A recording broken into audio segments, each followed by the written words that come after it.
Absolutely amazing. There we are. Absolutely amazing. Good morning. Good morning, everybody. Come on Good in. morning. Chat's live. We're live. It's Friday. It's Friday, the 4th of April. We're going to take April and do some humor stuff. But we will pick up after that and continue our look at weird science because that stuff's too good not to look at. Sorry, that was my phone. And the crime book as well. And yes, and crime does not pay. We'll pick Those are that back brilliant. up too. But in the meantime, we've got some humorous stuff to look at, and we'll pick that up right after we run the opening, which is right here.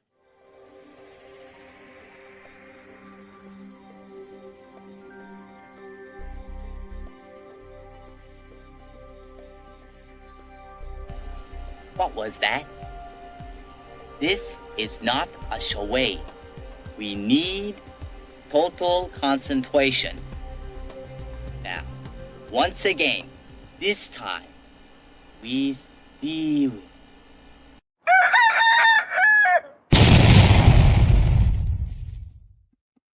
Yep, hang on. I switched my Facebook around. There we are. All right, folks, thanks for stopping in. This is Comics by Night. It's the 4th of April. I think I already said that. And we're going to have some fun today. Look at some great, a great run of Mad Magazine right during their prime period, right when everybody was at the top of their game. It's great, fun stuff.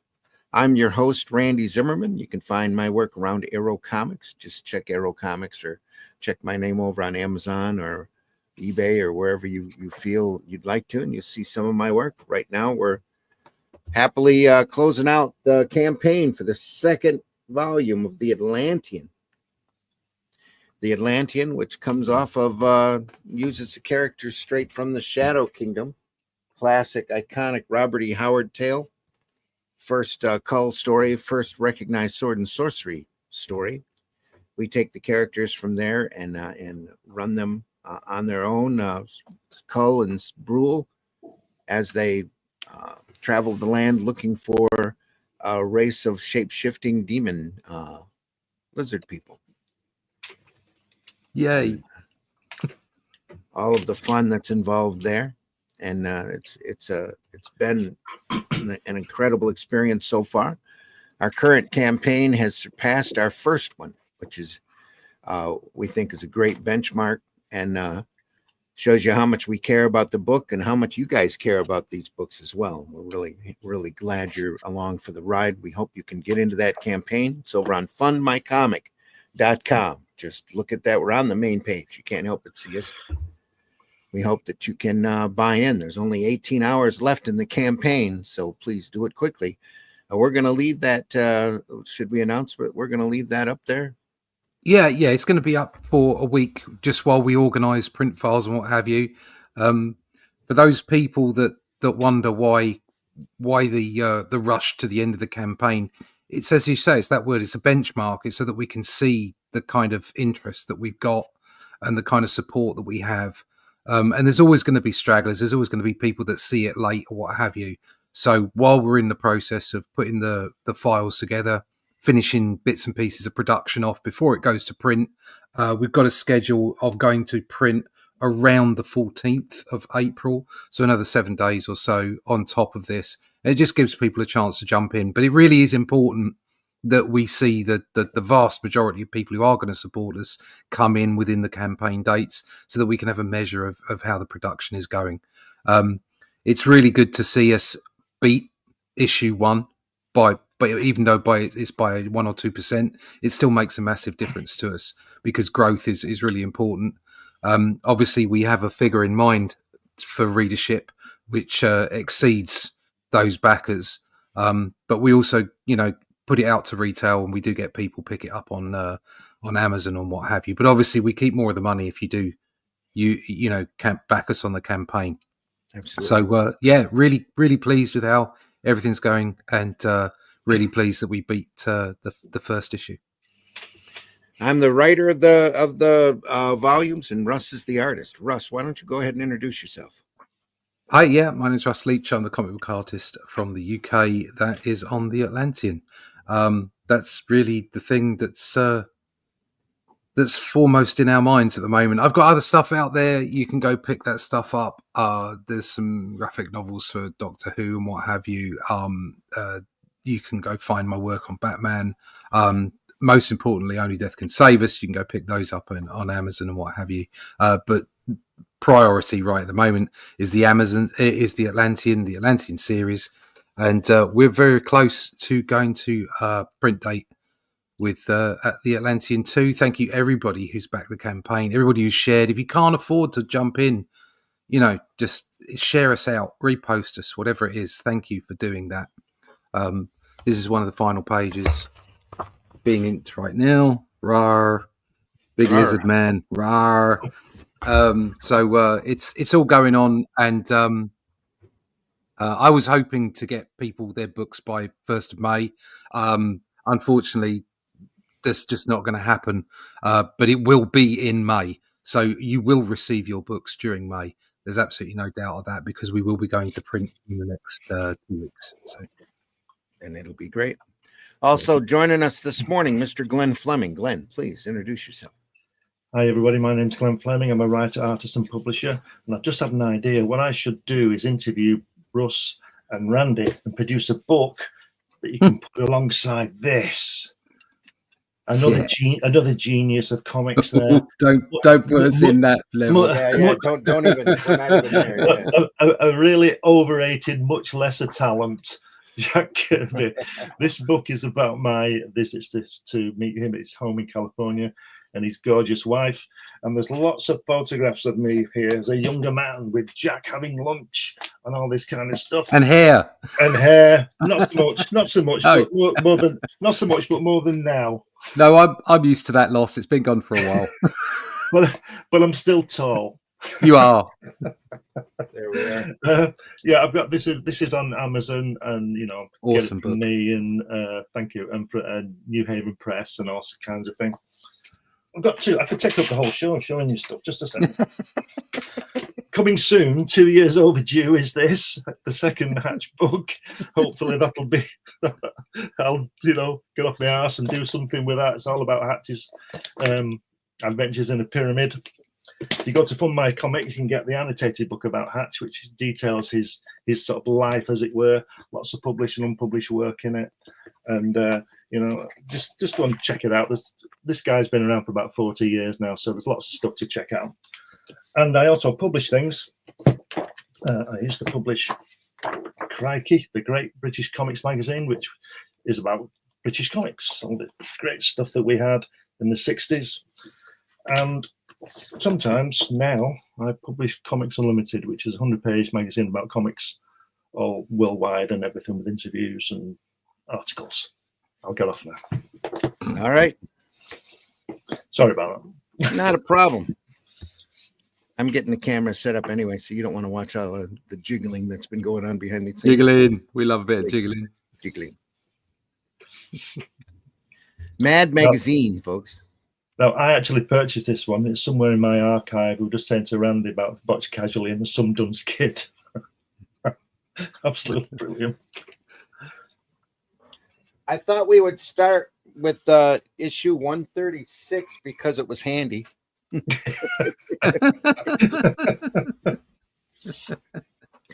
But any of the Mads during this period, you're going to get this almost the same roster of contributors. The usual gang of idiots is what Bill Gaines used to call them. That cover. Great. It's just the love, care, and attention and effort that goes into this book. And it's a humor book, but it was never dumbed down. No. That's what made Mad great. Who's done that cover? The signature's there. There is a isn't it? signature in there, yeah. Looks like Frazetta, but I don't think it is. Oh no, you're already going to make me change my glasses in order to look at it. Just hold it up to the screen. That's it. Keep it still. It's not doing it. No, it's not doing it, is it? Keep it still. It's early in the morning. Yeah. Oh, there you go. Norman Mingo. Mingo. whoever that is. Did a number of covers for Mad during this Yes. time period. Norman Mingo. I Norman Mingo. seem to remember he drew the little guy, didn't he? Was he? What's the little guy called? Alfred E. Alfred. Newman. That's it. Yeah. Anyway, What Me Worry Kid? Yeah, it's from July 1970. Probably before most of you were born. Which is a shame because you're missing out on some incredibly great material. A lot of Mad's work is timeless. And do you get a free Edward Woodward with that? Wood. Wood. Yeah, Edward Woodward. Hello, No. Dolly. Do you not understand the reference to that? Ed Wood, yeah. The establishment. Love it. It's the usual gang of idiots. Right here in the contents page. Letters page. John Voight. John Voight. Yeah. Everybody read Mad back in those days. So everybody's looking at him, aren't they? Yeah. Alfred here in the I back. presume those letters are fake. Not all of them. I don't know about that, because on that documentary, Gaines is such a nutcase. They got a letter. They got a letter from was it Puerto Rico, Randy? A guy in Puerto Rico, somewhere like that. Mm-hmm. And he said, "Love your magazine. It's the best thing since sliced bread. Anytime you're in town, drop in. Ha ha." So Gaines got all the staff and flew them all to Puerto Rico, and they went and knocked on this guy's door. Yeah. So I'm thinking they are real. Maybe they are. Yeah. Unless that story's not true. Dave Warner, Imagine that. Richard Williams, pretty domestic names. Calabas. Leroy's up. Morning, Leroy. Thank you very much for backing, by the way. Yeah, great. I'm always. So much. Are we talking about the Yankees or are we talking about America in general for the win? Is he drinking after the Yankees win? After the Yankee win? Not quite sure which Yankee. I think he might be talking about tariffs. Yeah, maybe. I don't know. Levi is in the house in the background. Morning, gents. Yo, Morning, Levi. Glad you're here. Sarah in the house. Hey, guys. Sarah! She says, Glenn, right back at you. Babbly baby. Babbling baby. Yeah. I think she may be obsessed. Some days you just have to hear it.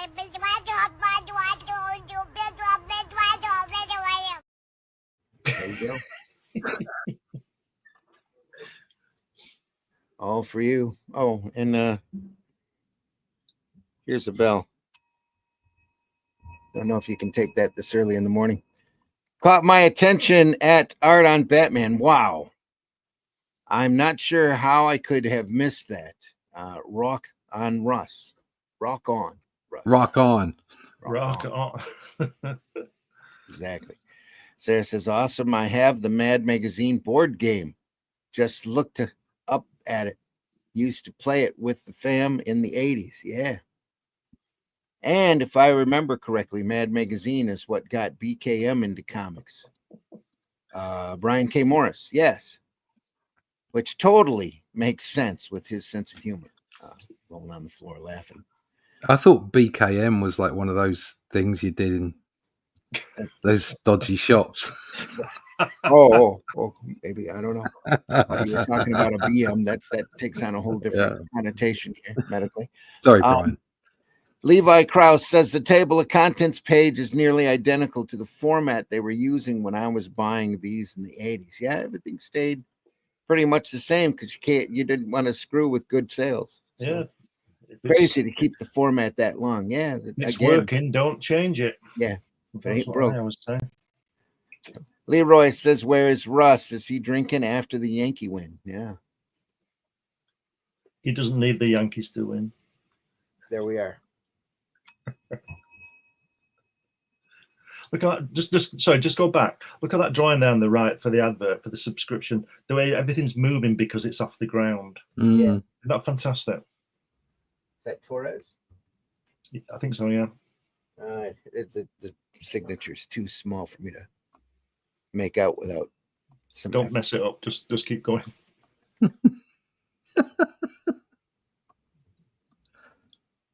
No, it's not. Is it? It's Coker? P. Coker?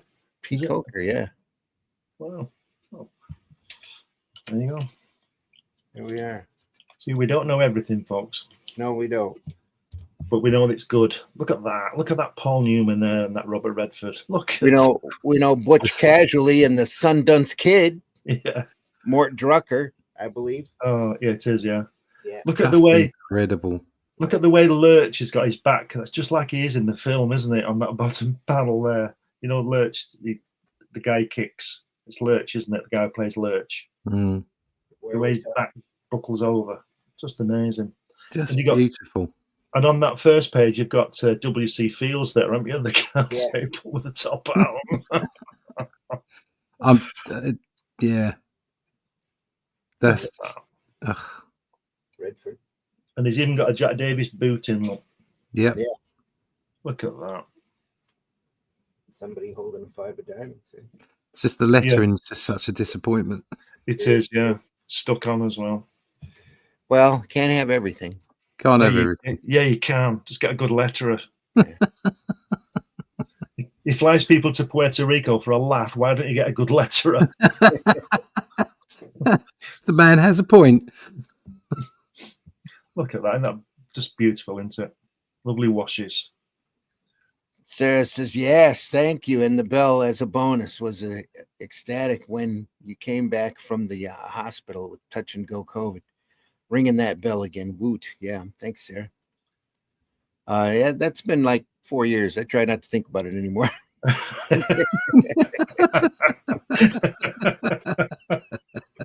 What, 2021? Yeah. Yeah, a long time now. It seems that, yeah.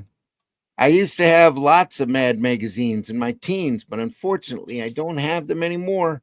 Beautiful stuff. See you Sunday. Got to go back to work. Have a great day. You too, Marvy. Thanks for stopping by. See you, Marv. Very much. I've always wanted to send Thanks, an Marv. old subscription ad just for the hell of it. Would copy it and send it in to not cut it out. But curious of what would come back. Probably the letter. Oh man, that was 4 years ago. Yeah, dang. Yeah, yep. Doesn't seem like it to me either. And like I said, I try not to think about it anymore. They just want you to forget it now. Yeah. They just- Stop now. Did Don't- enough research on it. Yeah. Didn't happen. Don't worry about it. Real good.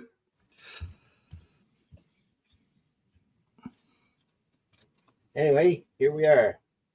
Artist Mort Drucker, writer is Arnie Kogan. Right. Arnie Kogan. Never You see heard the it. Yeah. start of Aragonas's Yeah. little caption cartoons for the issue running through. He used to pop in. The way I understand it, he'd keep a spiral notebook with him all month and make little notes and cartoons. And the day before the book goes to press, he'd actually come in and literally draw on the borders Wow. on the Oh. artwork that went in. That's useful. It's that little added touch. Such fantastic work here, though, by Drucker. Look at that. It's brilliant, isn't it? Yeah. Best of the best on this magazine, man. I think so, yeah. Yes. Gaines really Yeah. knew how to pick them. I mean, really close with Wally Wood and Jack Davis, but I think for caricatures, I think he's the best. Yeah. So, man, that was 4 years ago. Sarah says, hint taken. Got the girls right as Taken, well. Rush, LMAO. Yep. That is great artwork. It is. It is superb. Yeah. One of the best caricaturists ever, I think. Look at his horses. Look, Yeah. Fantastic. look at aren't those. The Mad Magazine's art is the equivalent of Michael Caine in A Muppet Christmas Carol. Just play it straight, Mike. Don't do it for laughs. The artwork in this is just, I mean, obviously, apart from the obvious caricatures, look at those horses. Yeah. Mhm. Look at the second tier on the right page with Robert Redford with his holding the gun. Look at the way you can use. You can see where he's used markers to do his jacket. The way it just, can you see it on the back of his jacket? Mm. Yeah. Yeah, and it's so rough, isn't it? Look at that rock underneath. It just, the shading just ends. You know, it's not neat. It's just smashed in there. It's absolutely gorgeous. But yeah, those horses are just amazing, aren't they? Yeah. Absolutely brilliant. You'd think he knew how to draw. You would. Sarah I says saw that- some. I remember seeing some Mort Drucker. It was a Western in a DC comic. I think it was published before this, about 1958, before this stuff. Yeah. And it was not like this. It wasn't caricature. It was comic art. You know, it was Yeah. Mhm. sort of semi-realistic. You know, Yeah. and it was really good. And when I saw it, I couldn't believe it was the same guy because it was so different. You know, but he obviously locked into these caricatures because he's so good. Where he did what he got paid for. That's true. Said And exactly. if you think about it, when did Mad start? Late 50s? Yeah. Yeah. Mad started, I think, 54, 55 Right. with the Well, comic. if Yeah. you think about what I just said there, maybe he was doing comic book art and then Mad came along, or he approached him and he didn't get 3 times Yeah. the page right. Mhm. So no wonder. Well, it's Maybe. easy money. Yeah. It's like, I'm not doing that anymore. Yeah. And he always got the lead feature most of the time, too. He did, yeah. Practically Where he always. deserved it. Yeah, I Sometimes was he was always- in there twice an issue. I was disappointed when he didn't do I can't remember which film it is now. I think it was Angelo Torres did it. It was really good as well, but I used to look forward to Mort Drucker getting the main film. Yeah. Unintelligent design in the house. Thanks for being here, buddy. Love Oh, your yeah. icon. Koalas are always cool. Holy shit, Leroy, long time no see. Yeah, Levi says it always amazed me how they'd get so much use out of that one shade of gray they often use. So incredibly done. Yeah. Yeah. And you're in the hands of a craftsman, knows what they're doing. You get great stuff like that. Right out See, of the movie. You know, I was saying to you before we came on air, I think that there must be a lot of people with caricatures of themselves, so like wedding presents and stuff Yeah. like that.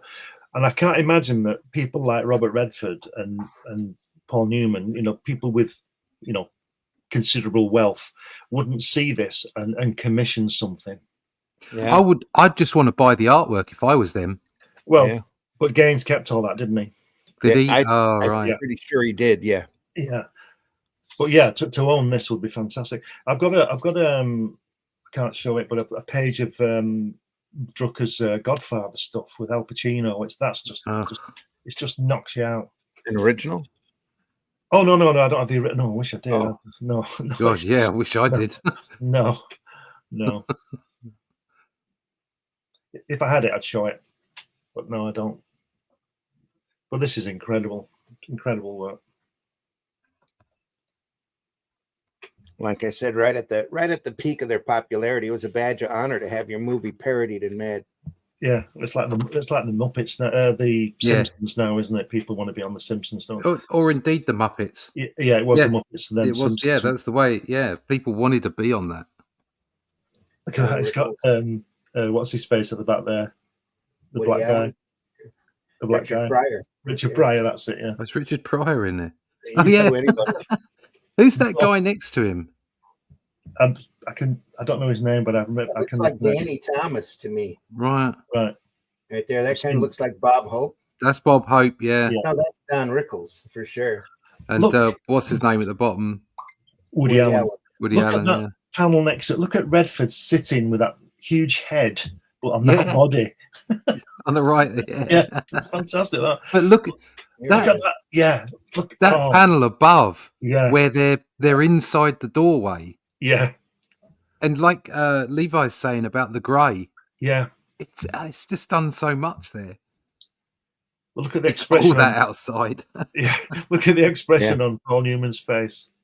It's just amazing. Yeah, they got to play it. The door. Campaign. Look at the door. The size of the bullet hole in the door.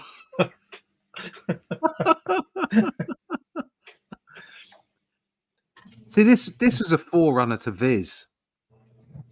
A bit superior to Viz, I think. I mean, Viz is obviously, you know, the artwork is far more Beano-esque in it. Yeah. And it's far more gross. Do you know what I mean? It's not as skillfully managed like this is. But if you think about it, it's very anti-establishment. Yeah. Along with like this photographic stuff on the right hand side here, you know, taking the mick and what have you. It's just, you can see they must have been reading this stuff. Yeah. Very, very influential, this magazine. Look at that. Look at that. If World War III leaves only one couple alive on Earth, I want that couple to be in America.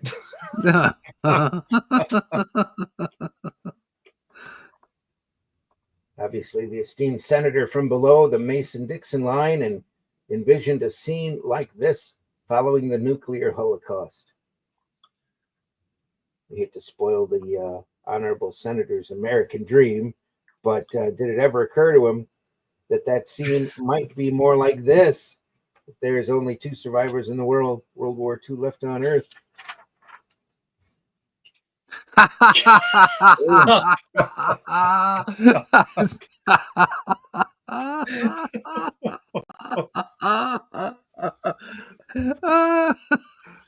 far off, is it? 50 years ago. Dear. That's funny. Tom Martin. Twong. Oh dear. Don Martin. One day in a tenement. Look at that woman. Oh, those kids hanging onto her skirt. Look. Oh dear. If you enjoy Don Martin's humor and you're not following his page on Facebook, they post a lot of his work up there now, and with each panel being a separate JPEG. Yep. So you can go through and enjoy his work panel by panel. Look at those shoes, I love the way toes bend over on the middle. Always. Oh dear. Always poked up or down, whatever was funniest. You know, here it's flat. I still draw my feet too much like that. Like flat side and flat side. Yeah. It's great material. Levi says, and Mad is also consistent. You can pick up any of these issues and be smacked in the face with master cartooning and art. Yep. Yeah. That's why I just grabbed one off the stack, actually about a half a dozen. So these are in order. We can look through these. Mad condolence cards for life's other tragedies.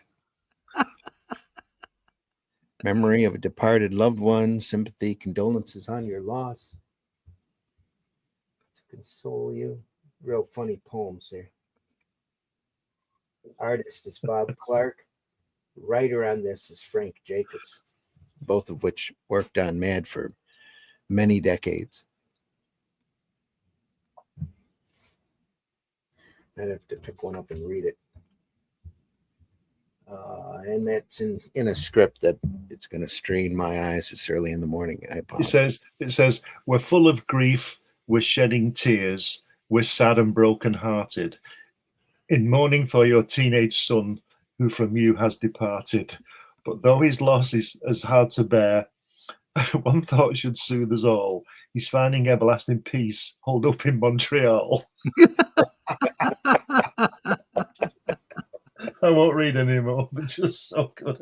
They're all like that, though. Oh, dear.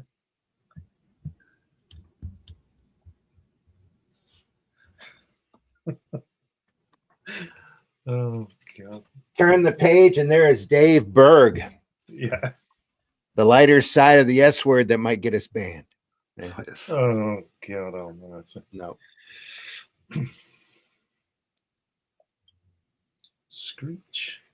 Dave, another great. That's funny. The bottom, down the bottom there. That that's Yeah. something that always struck me Yeah, since I was a kid. yeah. It's Me like, too. oh my God, that's not a bikini, it's underwear. And suddenly she's, don't look at me, you know. And it's like, what? Yeah. What?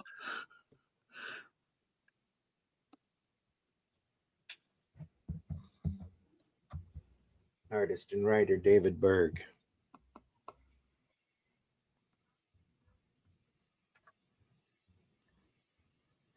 Sarah says the condolence cards, LMAO.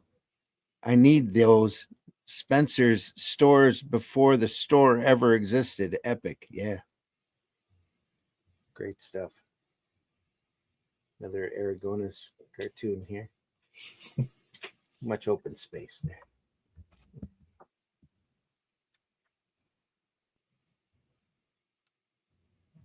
I think he's using an ink wash here.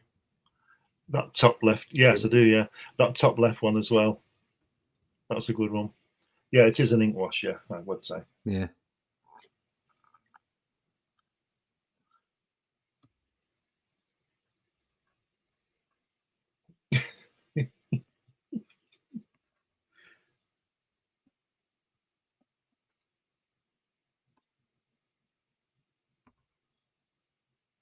Brilliant. Games here. Yeah, I think Dave Berg is a bit underrated on this series, don't you? Oh, very much so. He Yeah. never seems to get a mention anywhere, but he's so funny because What he a writes and draws them, doesn't Yep. I was just gonna say, what a great cartoonist. he? Yeah. He had a couple of paperback volume collections done Right. of his stuff from Mad here.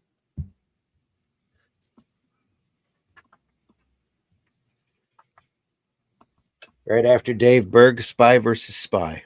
Classic stuff.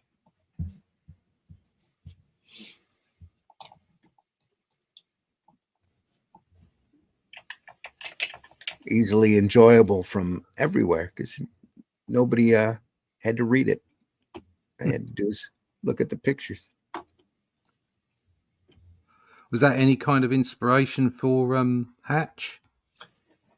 Well, I think not Directly. not consciously, no. But it's like we said before, everything influences everything, doesn't it? Absolutely. Levi says, I'm borderline obsessed with the washes and grays. Haha. This is washes. Yeah. Those guys back then knew how to use it. I'm telling you, this is Zipatone here, though. It's a lot of Zipatone work. You probably got that from Wally Wood. Pattern, yeah. Just anything to break it up enough to, keep it entertaining. Yeah. I have to say, doing the black and white on the Atlantean, I've become a real fan of that. Yeah. Grey. It gives you the opportunity to break it up without just doing line work. Yeah. And it gives it a different kind of feel. It's definitely a great technique. Feature by feature advertising. Levi says, I still have so much love for black and white comics. Yeah, same here. Nothing beats the comics is right from this period, especially the independent and underground stuff. Just very inventive and a lot of fun. If 2000 AD hadn't been published on such shitty paper, and the artists would have been encouraged to use these grey washes, think how good that artwork would have been. Oh no!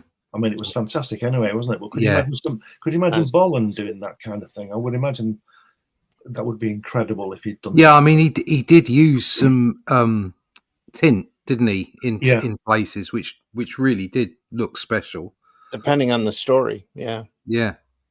See, the good thing about people like Bolland is that they don't go overkill on it. No, yeah.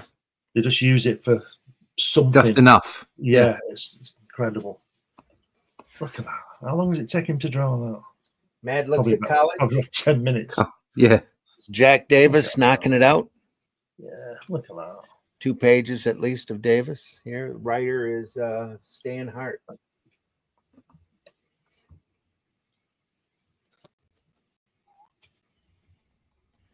A set of cheerleaders there. Mad look at college.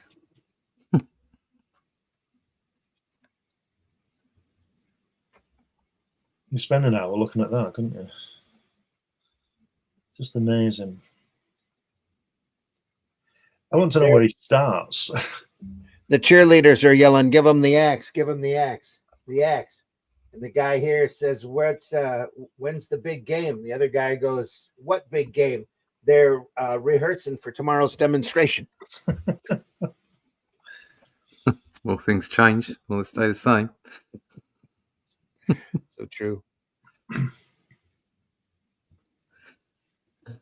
Another great cartoon there in the gutter. Oh, another page here. Oh, look at that. And then a rare full page from Sergio Aragonis.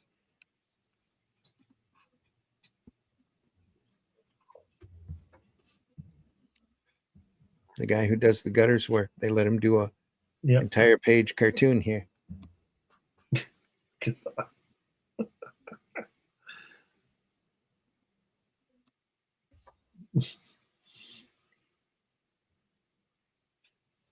Guy's telling him how unsafe he feels, but the psychologist comforts him and says, "Oh, you're safe here." And then the ceiling falls in on him.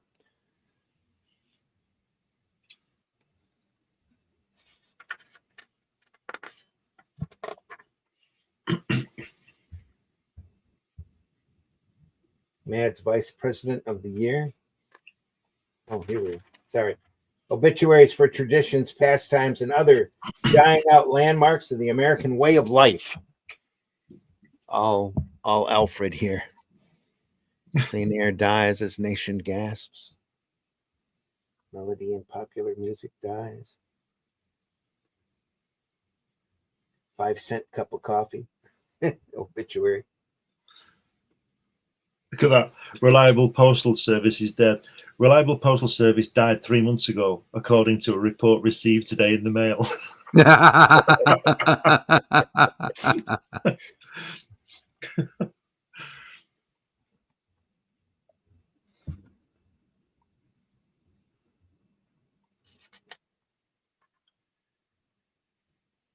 Look at that Spyro Agnew there. Look at that. Yeah. How good is that? Yes, great. It's also a famous sports reporter, I think, or news reporter. Couldn't tell you who. The artist on this is Cullen Murphy, John Cullen Murphy. Look at that. And if you're not familiar with that name, John Cullen Murphy went on to draw Prince Valiant for quite a few decades after Al Foster passed. Did he? Right. Well, I didn't know that. Sure did. Wow.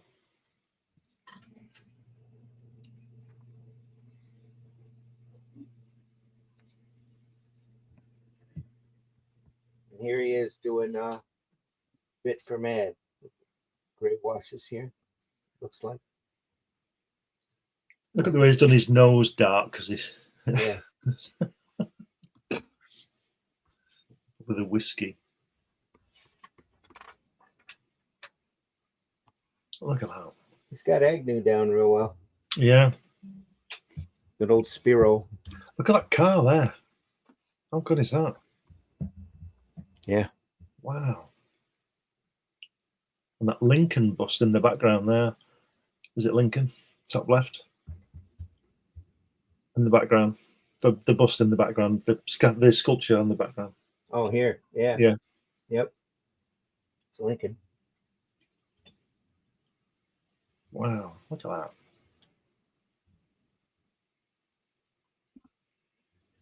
that. I don't know. Well, you probably look at just a minute. Look at that last page, bottom panel, bottom tier, left panel. Look at that Agnew there. I'm going to say you might know this one because I'm not familiar with this artist, but I'm guessing he's some kind of political cartoonist as well. Cullen, I believe he did quite a lot of things. Yeah, editorial cartoons. Yeah. Obviously, he's got caricaturism down pretty good. Yeah, that's brilliant, isn't it? Let me check him up on the wiki here.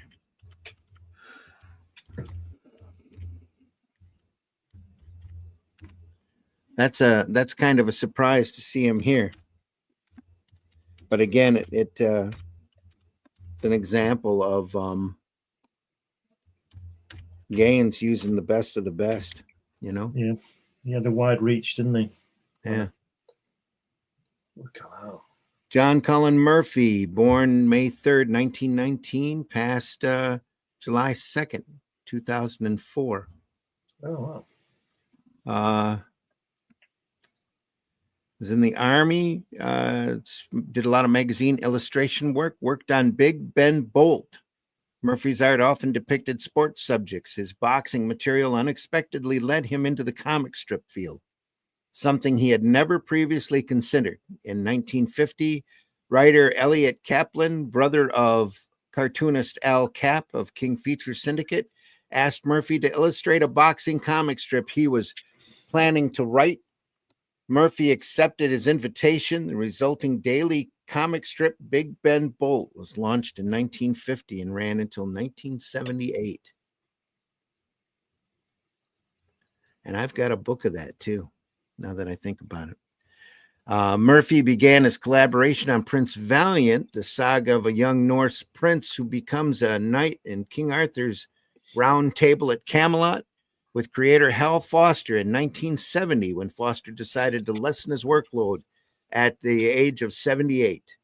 From the fall of 70 until early 1980, Foster sent Murphy penciled layouts, notes, and initially scripts. With Foster's retirement in 79, though, Murphy's son, Cullen, took over the writing. Cullen Murphy began contributing stories to Foster while studying at Amherst College. Bill Crouch also contributed 6 storylines over the next 4 years. Murphy continued to draw Prince Valiant with his son scripting and his daughter doing the lettering and coloring until his retirement in March of 2004. Wow. Nice gig if you can get. Yeah, it's a great gig, and I'm sure it paid incredibly well too. When he turned the strip over to his chosen successor, illustrator Gary Gianni. Murphy died 4 months later at Coscow, Connecticut. Wow. Worked 4 on months it after he stopped. Yep, worked on it for as long as he could. What a life. That's an artist for you. Yeah. Yeah. And at that point, the syndicates were paying him, I think, 50% of any money that they were pulling down from all the newspapers all over the world. And Valiant was a very popular comic strip, one of the most successful ever. So, yeah, he did. I can see why he kept that gig.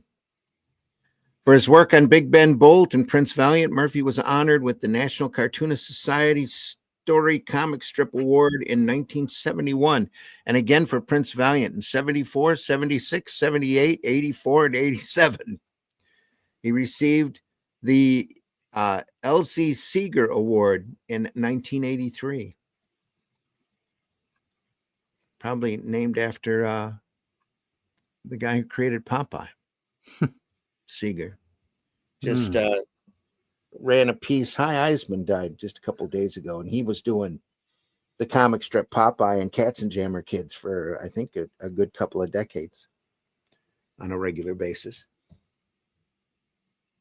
It's sad to see that he's passed.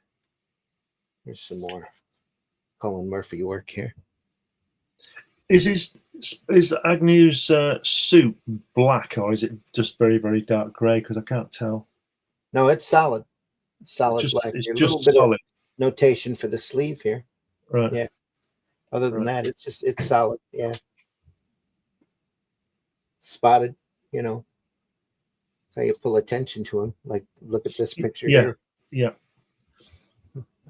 Fantastic. You can't help but see Agnew there in the center with the solid black.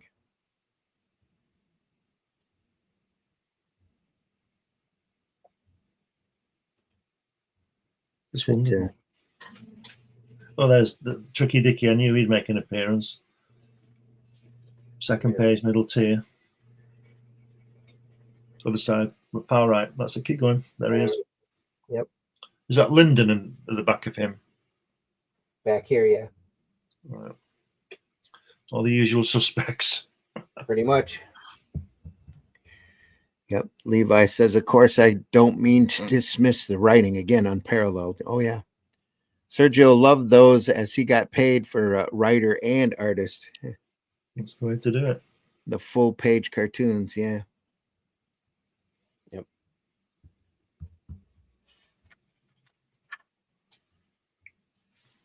More. So how come? That's Nixon there with its fingers crossed behind his back. Tricky dicky. This is back when you could get political with either party and everybody took it for the humor that it was meant to be. You know, nobody took this stuff personal. Sarah says, Tricky Dicky, LMAO. I'm such a juvenile, but LOL anyway. That's all right. This work is by George Woodbridge. Written again by Stan Hart. My name is Tricky Dicky and I come from Billericay.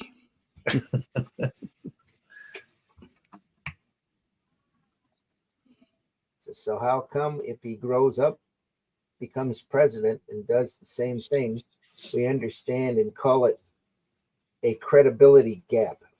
Yeah.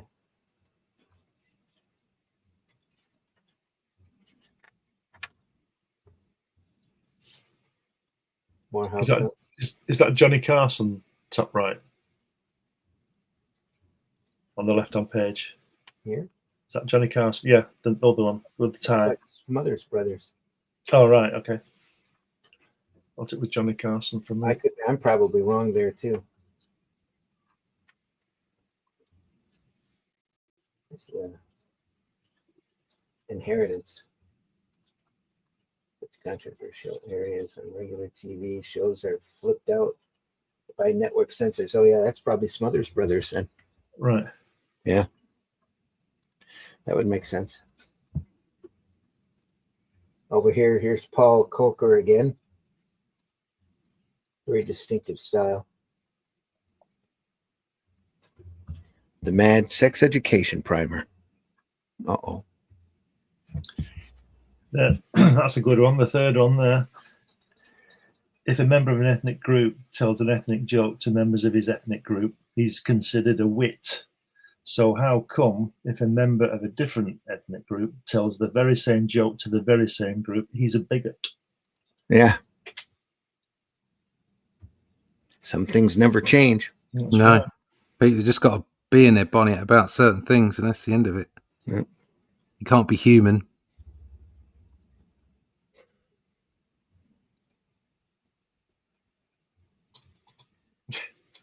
And then Glenn sings his name after I made my comment. Yep. ROFLLL. Yeah. Sings his name while I made my comment. Facepalm. Yeah. There you go.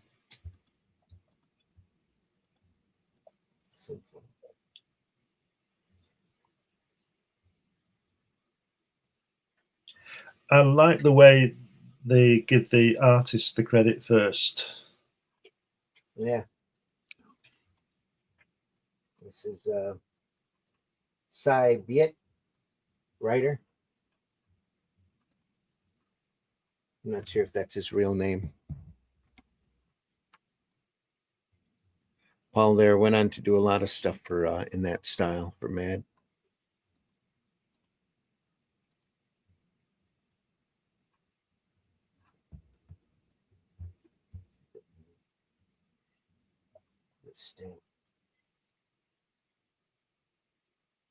A little bit of strategic nudity working there.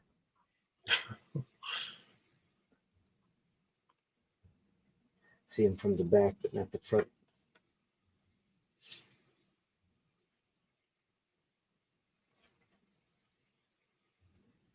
Here we go, another spy versus spy.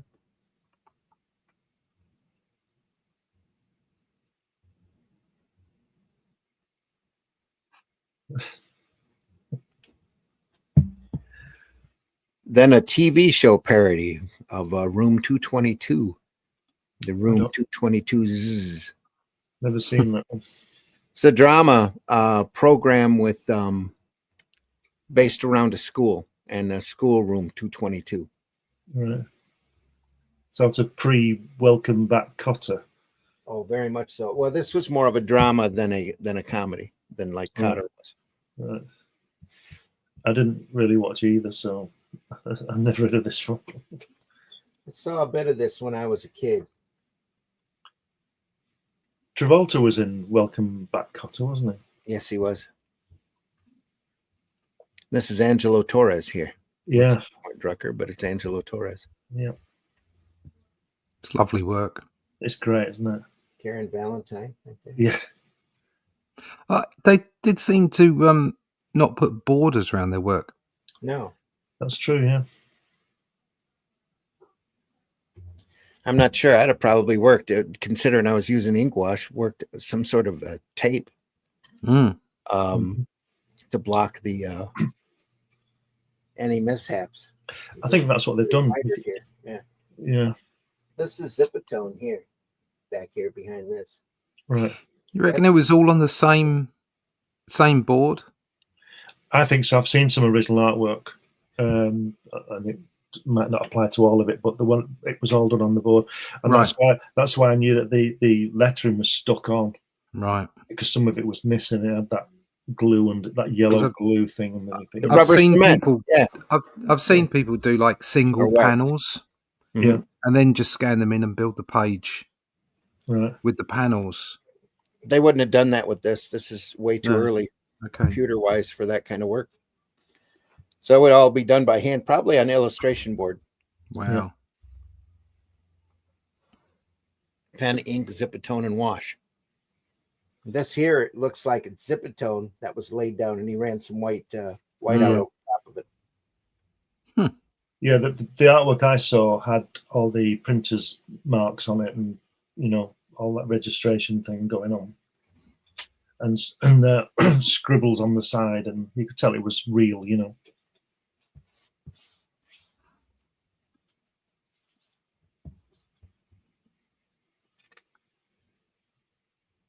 Interesting.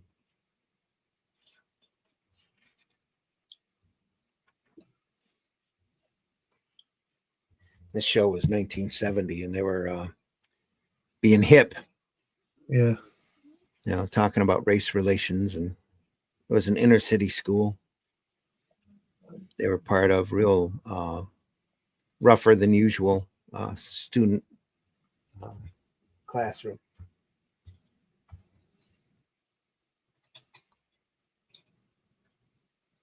He's drawn that black man's hair really well, hasn't he? Mm. Difficult to do that. That's really good. Yeah.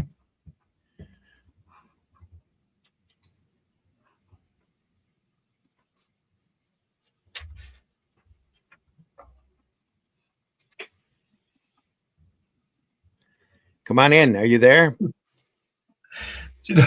Yeah. Do you know what's really good about John Martin? Or I presume it's him, because he does this particular strip. The title, "One Day in a Garage." Do you know what I mean? Visitor, you need to connect your mic and cam before you come in. You need both of them. So yeah, there you go. You'll be back, I hope. One Day in a Garage. Again, Don Martin. And then this is Al Jaffe here. Those famous fold-in back covers. Yeah. That was the one hazard of picking up Mad off the newsstand. Yeah. Somebody might have already folded and bent the back cover just to see the joke.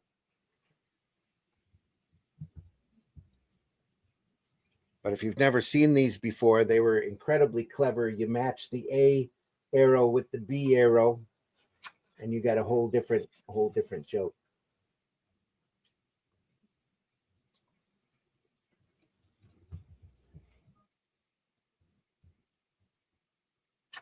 And the back cover. Scenes we'd like to see.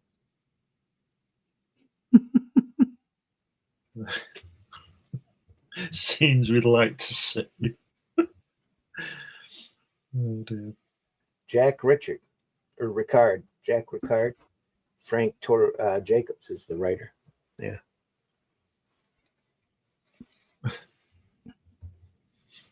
Got a smarmy guy with the scissors. Is he the mayor? It was like the other guy with the scissors on his on that cushion looks like an undertaker, doesn't he? Levi says, I recall a Room 222 from the 80s. No, it ran 4 or 5 seasons back in the 70s, Levi. You might have caught it. You might have caught it on a rerun because it was really a big program when it came out. A reboot, surely, maybe. I don't know. Apologies, I can't find any evidence of what I'm remembering. No. Well, it was kind of a cutting edge drama. It's one of those dramas that you don't hear anything about anymore because of it's dated for the time period, and even the old retro channels don't replay the reruns of that show. Is that because it might upset somebody? Probably. I don't know. They had some good performances in it and some folks in it that went on to do a lot of big things. But we had a program called Mind Your Language. Do you remember that, Russ? Oh yeah. That was the funniest thing, but they could never show that again. And it's just harmless. Just people harmless. would scream racism, but the whole point was, and it was very what's the word for it when you boil everything down to a few characteristics? Archetypal. Yeah, it was. Yeah, it was. It's so people could call it racist in that way, but it took the mick out of everybody. Yeah. It took the mick out of the English guy that was leading the class. Everybody, and like it was taking the mick out of Europeans. Yeah. And they're all white. I think it's like it was a very gentle comedy, I thought. Although obviously it's a long time ago since I saw it, and it would be screamed at as being racist these days. But the point is, and I've got a racist friend, but the whole point of it was that it took the mickey out of everybody. It was across the board, and it always ended up with people. There was a very much a unity about it. I mean, it should really be the EU's favourite program because everybody got on so well. It's a globalist wet dream. Everybody loved each other in it. So I don't know. It was a good program. I thought it was fun. I always thought it took the mickey out of white man more than anybody. Yes, yeah, but then you can say that about things like Till Death Do Us Part and Love Thy Neighbor and all that kind of stuff. Yeah. That had some pretty strong language in it. But at the end of the day, always at the end of the day, it was the white guy that looked bad for being racist. That's right. Which surely is the moral of the tale. Stop being bigoted. It's just it doesn't work. It's not helpful. But some people just can't get past their own hysterics and see things a little bit deeper. I used to watch Till Death Us Do Part when I was a kid, and I didn't really understand what was going on, other than that Warren Mitchell was an absolute nutcase. It was an idiot, yes. And I used to wonder how Booth and Una Stubbs used to be laughing all the time on it, and that's because they really were laughing because of his antics. Antics, yeah. They were really out of character because he was being really funny. Yeah, characters weren't supposed to laugh, but they did, and they left it in because it made it funnier. he was wild, wasn't he? Yeah. Talking about Room 222, weird. I'd even have seen it. We only had Canadian television stations. Canada ran a lot of American programming here and there back in those days. Room 222 ran for 5 seasons. It was 1969 to 1974. 113 episodes. Wow. Never heard of it. No, I've never heard of it, no. Where'd Starsky and Hutch? Yeah. How about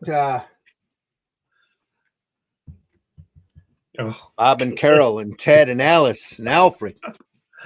Oh, dear. Occupancy.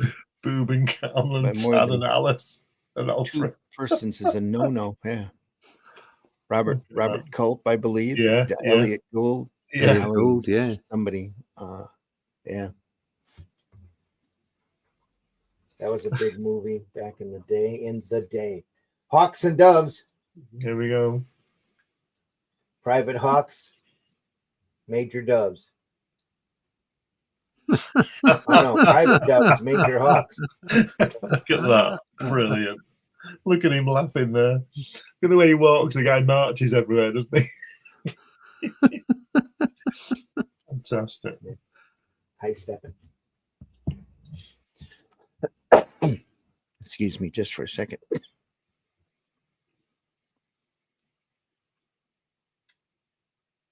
I think that's the point, is that when we were talking earlier about having jokes about both political sides and everybody getting arsey about it. Yeah. This magazine was anti-establishment. Oh yeah. It was not conservative or liberal or whatever they call it in the States. It was about the establishment. It was anti-establishment. It just so happened that the establishment was at that moment in time more right-leaning than left-leaning, and that's what I think is so upsetting about the modern world, is that people just can't,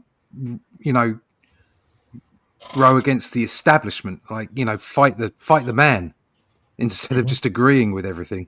Yep. Right. God, is that you? Scott, I'm It is talking to you, Scott. Be a good boy. I am. I've tried to be. Look at this. What a Geez. shocker. Welcome aboard, Scott. Hey, Introduce yourself real quick here. Scott Rosenbaum, a longtime pro in the comic industry, Marvel, DC, Archie, Warner Brothers, Disney. They've everybody's fired me. It's awesome. So, And he wears it like a badge of honor, folks. yeah. Oh, So he should. the only badge of honor I have. I won't consider my career a success until I've been fired as many times as Scott Rosenbaum. It's a direct quote.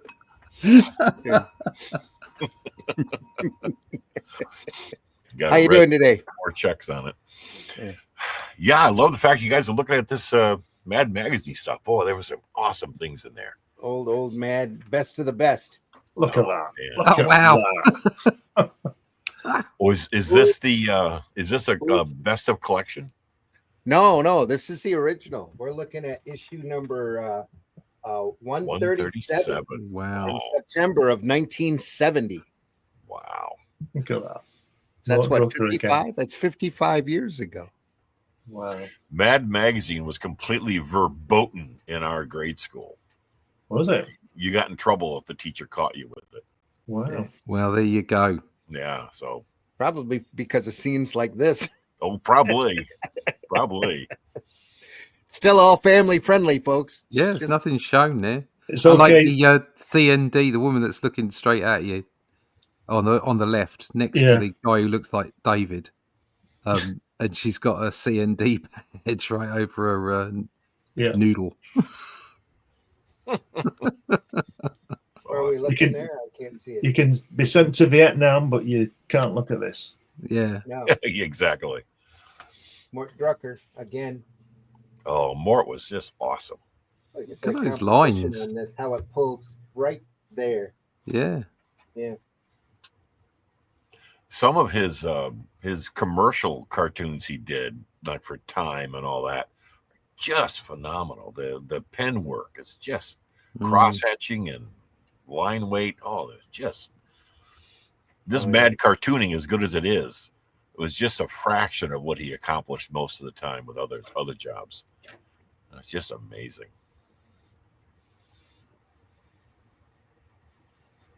Oh, yeah. Real quick, a side story for you guys.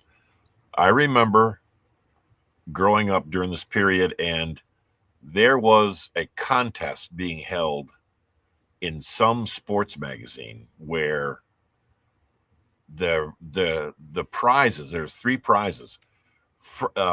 Third and second prizes was like a trip to a golf tournament, and then another prize was sitting down with your favorite pro for, half hour or whatever. But the number 1 prize was this huge cartoon drawn by, I believe it was either Jack Davis or Mort Drucker. Oh, And I remember thinking to Wow. myself, cartoonist first prize. Are you kidding? And of course, now I realize what an amazing thing that would have been to have that. Yeah. So it was just but it was the original. I mean, they're going to give you the original. So, man, that would have been awesome.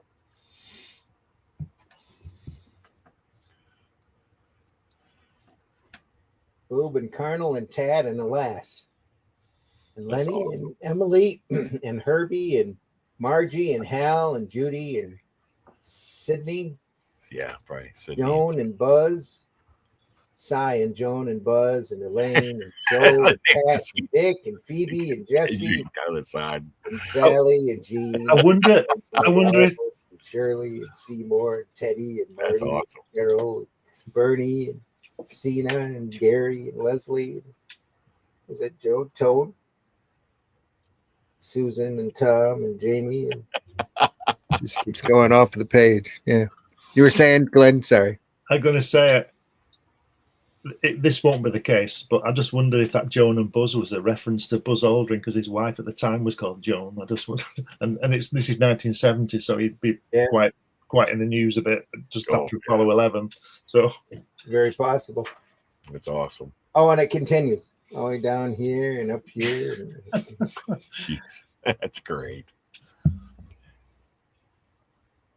It's like the one issue of Mad where they had an article on cockroaches, and then you had cockroaches throughout the rest of the issue on every other page. It was awesome. God, look at these drawings. I mean, that amazing, aren't they? I was sitting there gobsmacked by how good they were. Oh, man. There's got to be a best of Mort Drucker book out there somewhere with this stuff in it. It should be a coffee table size as well, so we can really see this stuff. Oh, yeah. Really? You want an oversized one, hardback, that would be gorgeous. In fact, they should print same size artwork, shouldn't they? Mm. Oh, God, that'd be awesome. You know what's so great is that look at that top panel on the left side. Yeah. And top panel. The four main characters, but look at that weird little gal to the far left sitting behind him. That face, awesome. God. Look at the expression on the blonde girl as well. Oh yeah. I love the way that he's got the perspective in there of them in a booth in such a thin panel, and yet you can still absolutely feel they're all packed into this booth, and it's amazing to see the caricaturing alongside realism. Yeah. It's it's just brilliant, absolutely brilliant. You know, it makes me wonder, especially looking at the mechanical lettering and how it's all jammed up here to the top of the panel. Yeah. If they didn't do this in the old EC style and that they went through and had all the lettering done and then they shipped it to Drucker. Drucker shipped back the finished pages. Somebody must have, in order to do that, somebody must have had to have laid it out first. Yeah. It's all stuck on. Yeah. Possibly. Stuck on. Yeah. Of course, I can't imagine Drucker drawing over the top of anybody, even if it's just layouts. I wouldn't doubt it if they gave it to him first, and he did the just quick thumbnails, and then they, lettered it in. Back for inking. Could be. It's bonkers lettering though. Oh yeah, it's like bonkers. Wasn't the EC guy Gaines? Who? Gaines? Yeah. I wonder, was Gaines still on Mad Magazine, kind of, driving the company? Bill was, yeah. Okay, well, that was his technique in the EC Comics. Yeah, it was. That's why I was wondering that. Yeah. Because Gaines went through and did two incredibly great talent pools. I mean, the best of the best. Oh, yeah. That one back when he did EC and another one when he was working here on Mad. Two completely different objectives, but got the best of the illustrators of the day, I'll tell you. Oh, yeah. And being all headquartered in New York, he had his pick of the cream of the crop. I mean, New York was just chock full of phenomenal illustrators at that time. Well, that's where they all were getting work. Yeah. This, you couldn't trust the mail on a lot of this stuff long before UPS and FedEx, or let alone the web. Yeah. Yeah, you took They all probably this had a stuff hell to of the a office personally. yeah, they probably had a hell of a courier system back then. Yeah, they probably did. Guys on motorbikes or bicycles, zooming through the streets.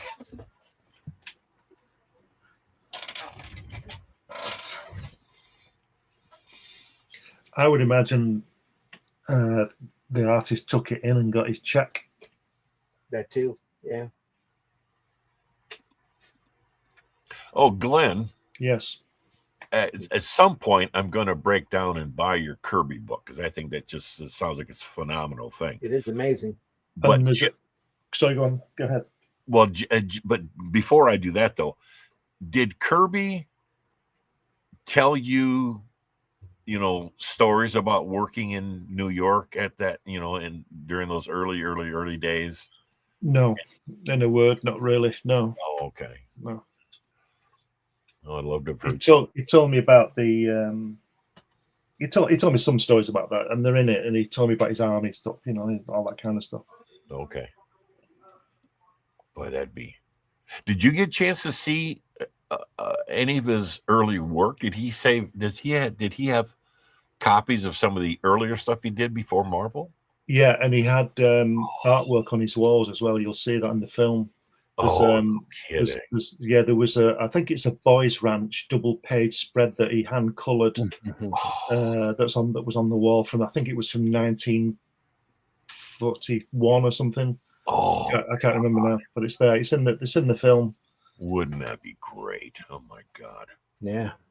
Did he must have known Mort Drucker and Jack Davis and all those guys. He must have known them, didn't he?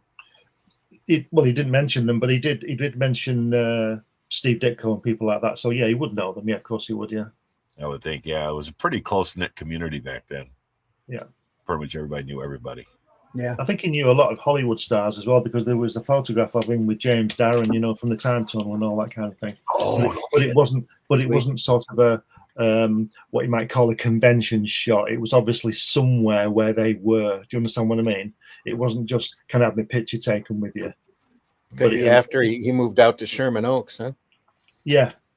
Yeah. So I get the impression he. There's a great story about NASA. There's an unbelievable story about Jack Kirby and NASA. I'm not going to tell it on air. You've got to buy the book. Okay. Buy the book. But Buy the book. Watch the film. Watch him tell you the story on the film. Jack knew something. You won't believe it.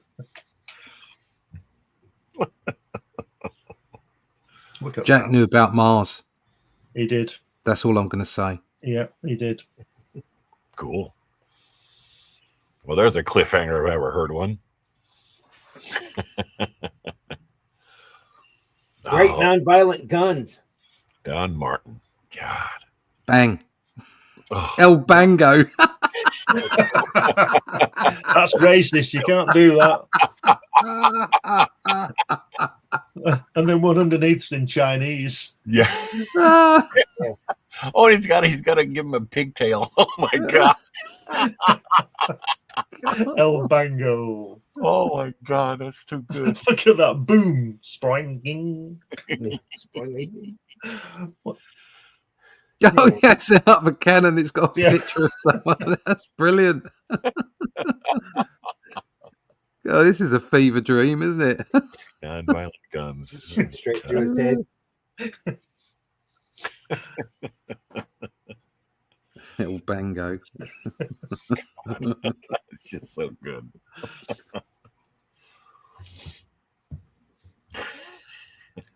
That idiot. He's got a silencer on it, and it just goes bang. Yeah.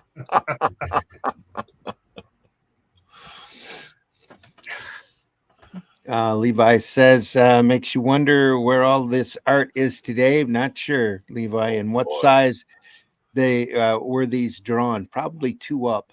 Yeah, I would imagine. Yeah. Get the Kirby DVD too. It's wonderful. Sarah says, yeah. He was showing, Glenn just said it, his artwork on his walls, so personable.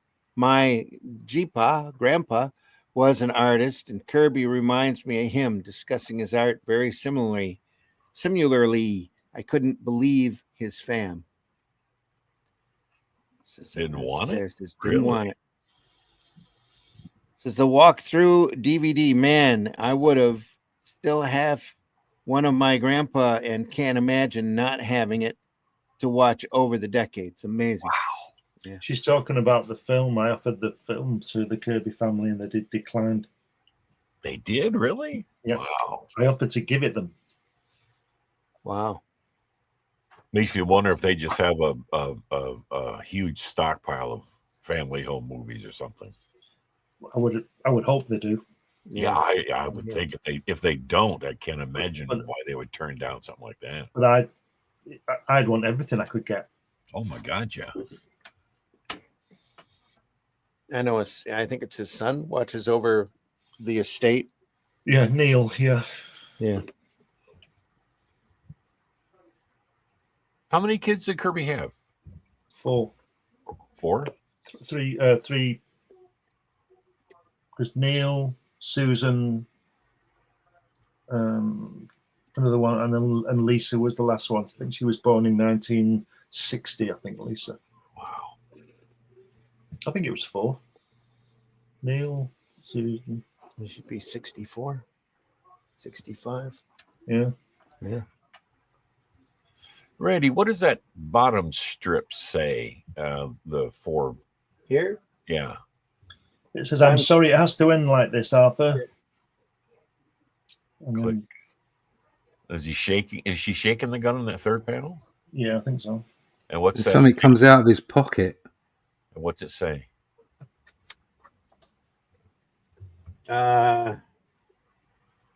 Again, type. Just too small. Spring.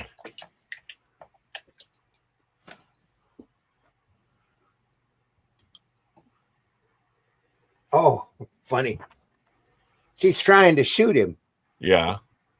And then he's out of his pocket springs up another little flag with all the bullets on it. Oh, I see. Wow. I sure hate to think that we're going to need magnifying glasses to see this stuff. And some of this stuff I already do. Yeah.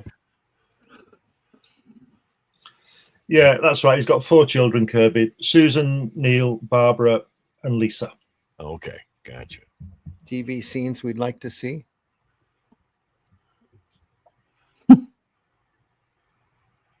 Ed Sullivan, Johnny Carson. It's a telephone there. Everybody else, I don't. Ed Sullivan, yeah. Carson. At top left on the right hand side. What the hell do I know about laundry? What's the guy called to the right? Top right. Oh, That's Eddie. Ed Sullivan. No, the other side. Top right. Top right. That's Okay. Ed. That's Eddie Albert. Yeah, that is. Ed Albert. Isn't he the guy who interviews Jack Torrance in The Shining? The actor. I think that's him. No, this is the guy from Green Acres. You ever see that show? Yeah, he could have been in something else though, couldn't he? Oh yeah, Yeah, he yeah. did lots of other stuff. Eddie Albert. Yeah, he had a big career. Eddie did. Yeah. Yeah, we saw Green Acres, yeah. Green Acres is the place to be. Yeah. Exactly. Raja and Arnold the pig. Yep. So insane. Wasn't That stuff holds up real well, you know. There's Oh that's yeah. why these retro TV stations are so successful. You sit down and watch a Green Acres or a Beverly Hillbillies, they're still funny. Oh yeah. They really are. It actually fits into so much of what is mindless humor nowadays. Oh yeah. Back then, they were just trying to be funny. yeah, like laughing and things like that. Yeah. Well, Laughing's incredible. Laughing's still real funny. You can find those over on Hulu, I think. There's even they do a little news segment introduction where everybody does a little dance number and they're all dressed the same. And there's one where they all come out in blackface, Oh my God. except for the black guy on the show. He comes out in whiteface. Huh. Statement. Making a statement. Making a big statement. Making a massive statement. Just incredible. Wow. Yeah, especially for the time. Yeah. But we were watching those old reruns a couple years back. We were stunned that they even let that sit in the collection. Oh, It's yeah. like, whoa, you would never see that nowadays. Not at Oh, all. my God, no.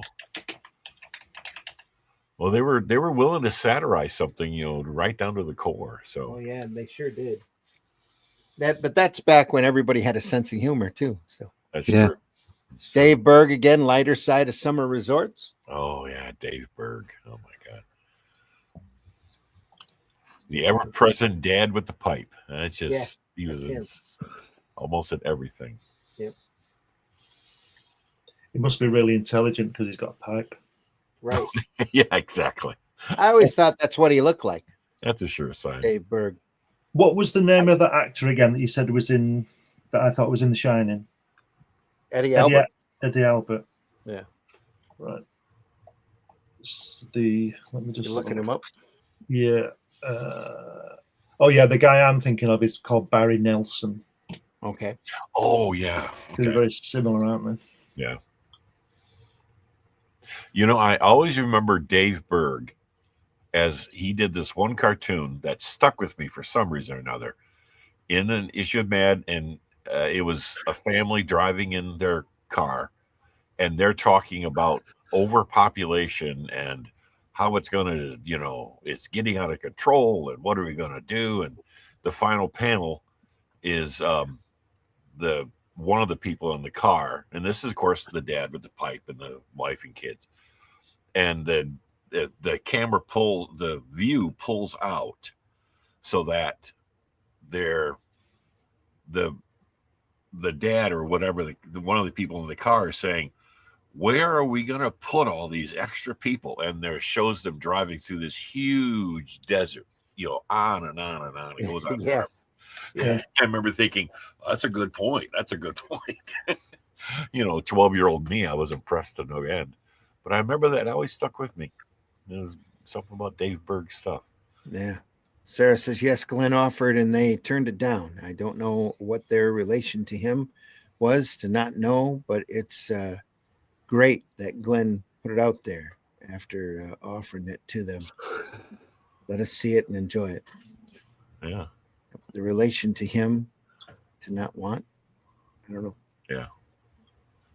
I think she needs to relate. It's like the relationship. I don't have a relationship with them at all, so I offered it to them and they said no, so that would end it. There's no animosity or anything. I just offered it and they said no, so I decided to put it out myself. How many minutes is the DVD, Glenn? It's Jack. There's other stuff on it, but Jack's talking about 45 minutes, so it's quite a considerable time.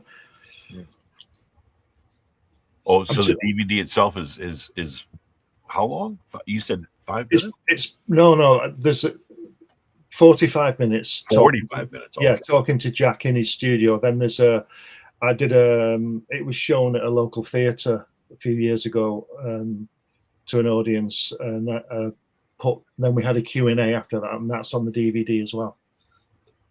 Is he on there? Does he draw while on DVD? No, I don't draw. No. That's too bad. No, I'm too respectful. I couldn't ask him to do that. And I also, the one regret, I suppose, is that because I'm too respectful, I didn't want to bother him too much because he hadn't been well, and he was, he's in his 70s then. When the film cassette ran out of the camcorder, I had a couple more, but I didn't reload. I just figured he'd had enough. So. Oh, okay. Wow. And I regret that because when the film ran out, I spoke to him for another 3 hours. so I could have filmed it all. Oh. And he wouldn't have minded because he was just such a nice bloke. Yeah. Wow. He liked to tell his stories. You could tell that. Oh, I imagine. Geez. It's a big kudos for for sharing it with us, Glenn. That's what Sarah says. Yeah, I think things like that are for everybody. I mean, I've still not made any money back from it because don't forget I had to make 2 flights to California from here. Yeah. And so I've not made a bean. I've lost money on it, but I think things like that belong to us all. Mm. You know, Oh yeah, Um, wow. It's, I'm not talking about ownership, but Sure, sure. but belonging. Do you understand what I mean? oh I yeah, think Should I be think, available for everyone to see. yeah, yeah. I think uh, they belong. Stuff like that belongs to us all. yeah, contributing to the overall culture of humanity. Really, Yeah, It's of course, history. yeah. goes with Yeah. that. History. Definitely that. Well, wait, Randy, turn back one page. I can't help but notice top right hand page, top of the right hand page, the drawings of that horse. Oh, isn't that just beautiful?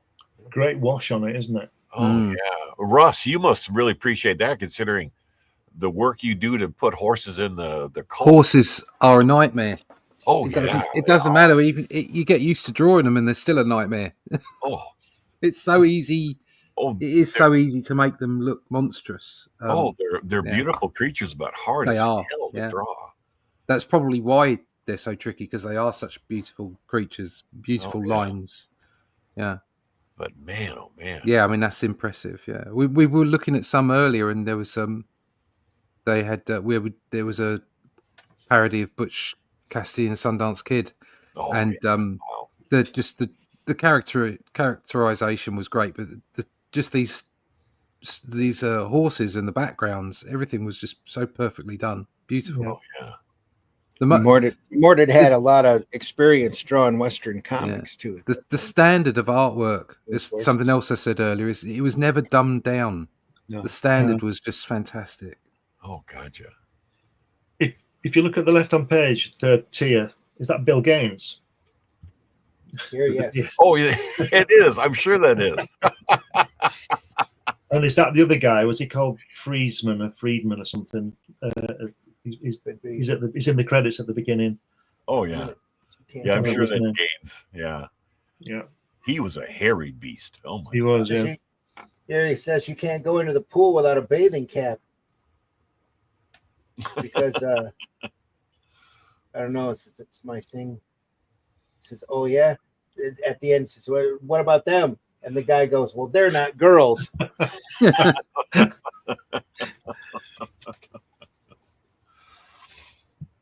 Well, you know the story about Bill Gaines is that he kept his hair and his beard as long and shaggy as he could keep it, because whenever there was the time for the yearly physical, he'd find somebody who had the same kind of hair setup, and he would send them in for his physical. He was in such poor health, and they couldn't tell the difference. He was just so. It looks like Cousin It, doesn't he? Yeah, a lot like that. Oh, that's so good. Wow, is that Jack Davis on the right hand side? Yes, it is. Yeah. Oh God. Oh yeah, Jack Davis. Wow. Washing line. You know, I always find that people miss the fact that these people, they do these cartoons and they do stuff like this, but it's like I say about Mobius, he can draw. These people can draw. Oh my This God. is just the style they've adopted or grown into, but they can draw. They know the fundamentals, like Russ was saying about those horses. Those horses could have been just so thrown away in that strip, couldn't they, Russ? But they're brilliant. He just draws everything so good, Mort Drucker and Jack Davis. Oh yeah. Check him out. He even managed to get the bottom of a foot on a dog. Yeah. It's really clever the way he's done the ankle bone like an actual. It's brilliant. Yeah. Oh God, yeah. Oh yeah, but these guys had the fundamentals down. They were masters of the absolute fundamentals. That's why they could cartoon so good. Writer on this, E. Nelson Bridwell. Yeah. Oh, I'll be darned. This is why I think that this standard of comic art is high art. You know, it gets pissed on all the time, doesn't it? Because it's for kids, you know, in inverted commas. I mean, it's clearly not, is it? I mean, this isn't for kids. But this talent and this, you know, expertise in these drawings are just second to none. It's because comic strip in general or sequential art, let's call it, has been labelled within the States and the UK. It's been labelled as childish. I think the problem started when they were calling them comics. that's stuck. But you don't get that same thing in Europe and in Japan. In Japan, yeah. They appreciate, everybody of all different ages reads it, which means that it gets a broader acknowledgement of being an art form. Yeah. Yeah, and absolutely revered over in those cultures. Yeah, Absolutely. yeah, as it should be, because Really sequential art is the best storytelling medium there is. It's as simple as that. Yeah, and these guys here, Mad Magazine was always chock full of all these guys that they came from a solid, huge, fundamentally based illustration and artist educations. Yeah, where they learned to draw everything, perfectly before they went on to get a job with any magazine or newspaper or whatever. And that's where you got all these guys that came along, like Jack Davis's illustrations, like from some of his EC stuff, are just phenomenal. Yeah, Levi's right. That's why it's such a pity that the corporate comics haven't engaged the younger generations well. Yeah. Because if they'd have, I love comic shops, okay, but to adhere to the comic shops by saying we can't release digital copies cheaper was a really bad move. It meant that you couldn't get into that younger market easily because people just didn't want to pay that much money for a digital item. You needed to be able to pick up a floppy for 99 cents if it's digital. That's the bottom line. Comic book shops are really for not just collectors, but people that are serious about it. And what you want is just like back in the old days when you had the newsstand right across different shops and areas, was that comics were omnipresent. They were everywhere, which is why you were able to get such a large number of people buying them, because access to them was so much easier.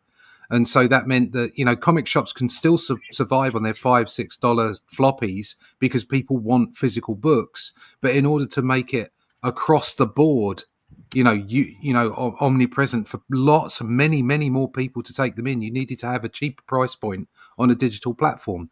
I'm not keen on digital comics. I never buy digital comics. It's not my bag. Right. But that doesn't mean that it's not a really good idea to get so many more people involved in it. Yeah. I think it was a major misstep, but they've been doing that since the 70s or 80s when comic shops became the only place that you could buy a comic, or just about the only place. Digital comics could be uploaded, they started their little rant, but they should have treated them. They should have treated them like movies and put a 1 year moratorium on their release. Whatever. There were so many. There's so many things they could have done, and this is not dissing comic book shops in any way, shape, or form. They're great. I love the places, but they're not for everybody. And what you want comics to be ubiquitous, and that's what they used to be, because they used to be on the newsstand. But technology's changed. Things change. You can't have the newsstand anymore, so you have to use the internet. That's where it's at. Digital downloads, get it into kids' hands, because as much as people say, but kids have got video games, they've got this, they've got that, they'd still read comics if they were cheap and ubiquitous. It's simple as that. Exactly. Because they're fun and they're easy, and they get stories across. They're the best storytelling medium ever. Okay, they're better than movies because they demand more of your interaction. They require you to be part of the story, because you're literally jumping from one panel to the next. You're filling in the gaps. Yeah. Okay, you don't do that with a film. You don't do that with a book either, because it explains everything to you. So it's without doubt, in my mind, the best storytelling medium, and it just gets dissed all the time in America and in UK. And they've really misstepped. Everybody should be reading it everywhere. Oh yeah, yeah, and the comic book itself, the physical of a comic book, is automatically and intrinsically interactive, because you're physically holding it, and you have to physically turn the page and absorb it as you read and look, and you can do it at your own pace, and there's just something about that tactile connection that it makes such a huge impression on a person. I would totally agree 100% that the physical comic is the best way to get those stories and get the experience out there. But just gaining access to as many people as possible via digital platforms, like Oh, I say, I'm not a fan. But Yeah. if it means that more people read comics, then damn it, do it. Oh yeah, yeah. But it's not getting done. Yeah. It's Oh, not getting done. Growing up, I lived out in the boonies, and even I had access to like 5 or 6 different places I could buy comics. Yeah. A little mom and pop grocery store, the That's right. supermarket, the hardware store. I mean, they all carried racks of comics, and it was just awesome. When I was a kid, that's where I got my comics. I got my comics from we used to have little news agents, they were called. Yeah. Do you remember that? Martin's, Glenn, and places like that. Yeah, we had one called Reeds or something. Yeah, but Reeds. yes. Yeah. So you small chains across the country, and often the comics didn't come in one week, and then you got 2 issues the following week or something like that. It was a bit haphazard, but that was where I got my comics from. When I was a kid, there was an excitement, and I've told this story when I went into the newsagent one morning. I was about 13 or 14, and the comic, there was a spinner rack. Yeah. And I didn't have any money. And I'm turning the spinner rack, and I think it's Fantastic Four 55 where the surfer's zapping down. I think it's that. Awesome. I think it's 55. That was there, and I didn't have any money. So what I did was I took it off the spinner and I put it on the bottom of the spinner at the back of the pile. Yes. Right? And then went home, and the next day got 10D, 10 pence from my dad, and went back to the shop, and it was still there. Outstanding. And I've still got it. Yes. It was still there. I would do the exact same thing. Yeah. So it's that old expression. What are you doing there, kids? It's not a library, Yeah, exactly right. Yeah. Used to go in there and flick because you couldn't afford all the comics. You'd flick through. One time I went in, and I think I was buying the Submariner Annual #2 or something, big Sal Buscema cover, and I had saved up my pennies, literally pennies, and it cost like 75 cents. And I remember my dad took me to this little grocery store. He was picking up something, a little bit of groceries or something. And I got that book, and I knew I had enough. And so I gave the book to the guy, and he said, 75 cents, kid. And I pulled out this huge pile of pennies out of my pocket and put it on the counter. And my dad just rolled his eyes, and oh, for Christ's sake, Scott. You could have told me, I would have given you 3/4. And that guy counted them out one by one, and he was. It's all coin of the realm. Yeah, it's all legal tender. Exactly. Spends the same. Yeah. Oh my God. No, I used to hide them too. If I didn't have the money, I would hide them. There was a newsstand next to the spinner rack, and I would put them way, way in the back on the lower shelf behind, National Geographic or something. Yeah. And it was just, so I could make sure I'd get it when I can come back with the money. I kind of got you beat. I would stop at the drugstore on my way home from school every day and straighten out their rack. Oh, would you really? Yeah, and then I'd take the comics I wanted and tuck them. It wasn't a spinner rack. It was a regular rack with 2 tiers on it, with like 3 shelves on each tier. And I'd take it and I'd put it on the bottom tier, way in the back in the 3rd shelf, and tuck them way back there, so nobody knew where they were at. But the big key was to be there on it was either Tuesday or Thursday when they dropped the bundle off, because the ladies at the drugstore never liked handling the comics. So I'd go get the strings cut off of the bundle, and I'd sit there and put them out for them and take whatever I needed. And then we would have a little group. There was a club. They knew what day the comics were out. They were all there at the drugstore waiting for me to come in and take the pile out and hand the, hi, Joey, I know you collect Captain America. That's for you. And you do Spider-Man. Here you go. And oh, no kidding. Oh, it used to be a joy. Yeah. Yeah. I look back on those days real fondly. And then I'd get $1 worth of comics every week. Yeah. Oh yeah. For $1, you could get like 5 or 6, books. Back then it was like 3 or 4, but yeah. Yeah. The fact is, Glenn and Russ, this was in Flint, right? Right, Randy? No, it was a little town up in the northwest of Flint called Montrose. Was it fairly that close I grew to up Flint, at. though? It's about a half an hour away. Okay. That whole area of Michigan, guys, was where Randy grew up. That was a very, very heavy industrialized area. Oh, yeah, And- we were all auto shops. Yeah. Yeah. So they would get all kinds of stuff. I don't think Flint really wanted for anything in terms of what the rest of the country would get. So you probably had a pretty big selection of comics yourself to choose from, didn't you, Randy? No, well, that my parents didn't let me buy comics until later, especially superheroes. They thought they were too violent. So I did my first actual superhero comic I bought was a Shazam #1. Oh, wow. That was back in the late 70s, Wow. later 70s, 75. Somewhere, Marvel Team Up #6 was the first Marvel comic I got, which was because I had never heard of the Cat before, and it was Spider-Man and the Cat fighting the evil man killer. Oh, big, yes. Big women's libs statement, It was fun. No, this wasn't the Black Cat. That was the Cat. He's using that yellow costume. Yeah, it was the yellow costume Cat. Yeah. It was #6 or 8, one of the two. Yeah. And Legion of Superheroes #1, because I'd never heard of them either. And it was all Legion reprints. Kurt Swan Legion reprints lasted for 4 issues, and they couldn't sell it. Yeah. Oh, so those were great. Learning about Mon-El and Matter Eater Lad and all of those. nice. Nice. Well, Levi says Mad and Cracked were my gateway into comics and the newspaper strips. Yeah. You were saying, Scott? Well, I was going to say, kind of getting back to the Mad magazine here.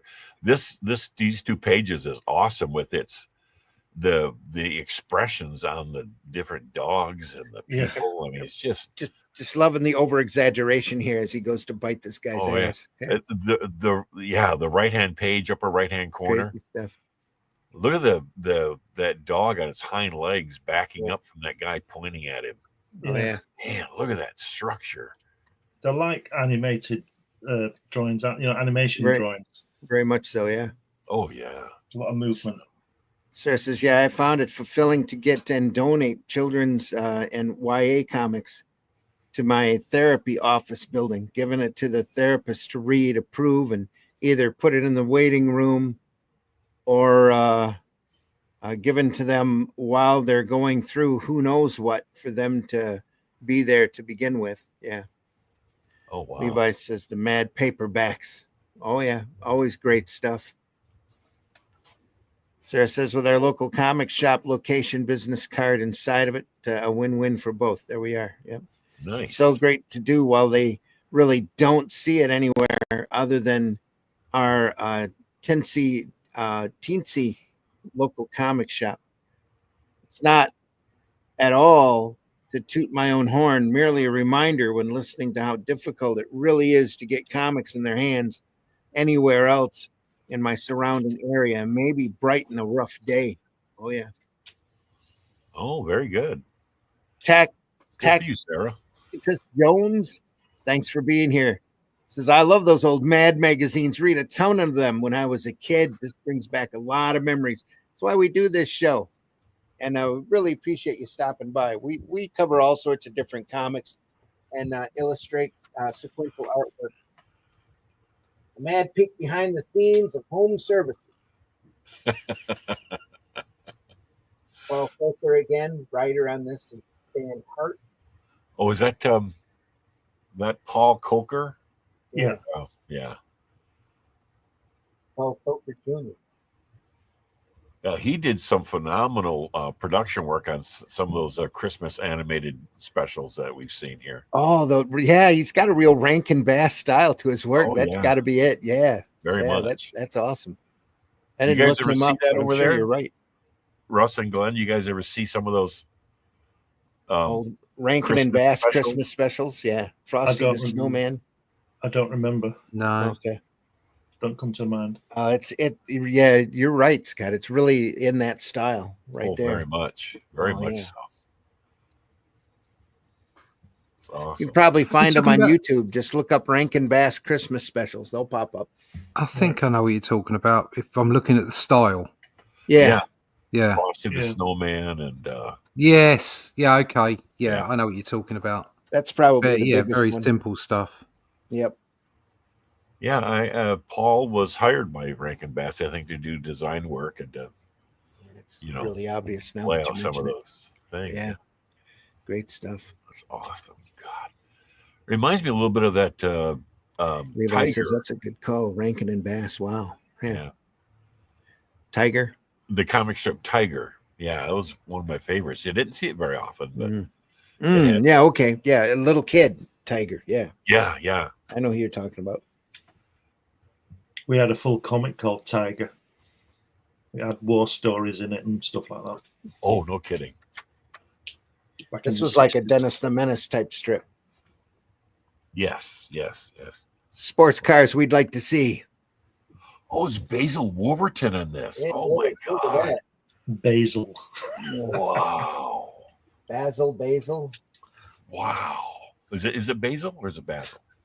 Well, we say Basil, but I don't know. Yeah. I don't know. Writer and Mr. Wilson. artist. Yep. Did both on these. It looks like Crumb, doesn't it? It does. It does, yeah. But that's the cross hatching style that Wolverton had. Just amazing. We looked at his Starhawks material before. Is it Starhawk? Space Hawk. Look at the guy, the terrific Tire Tota. Look at that. That's really Crumb, that face in the middle there. Yeah, that face. And then that jalopy to the right that's all squashed. It's very it's very Crumb. The dashed in bolter. Yeah. This is all fine line work here. No washes. It's just stipple work and line work. Yeah.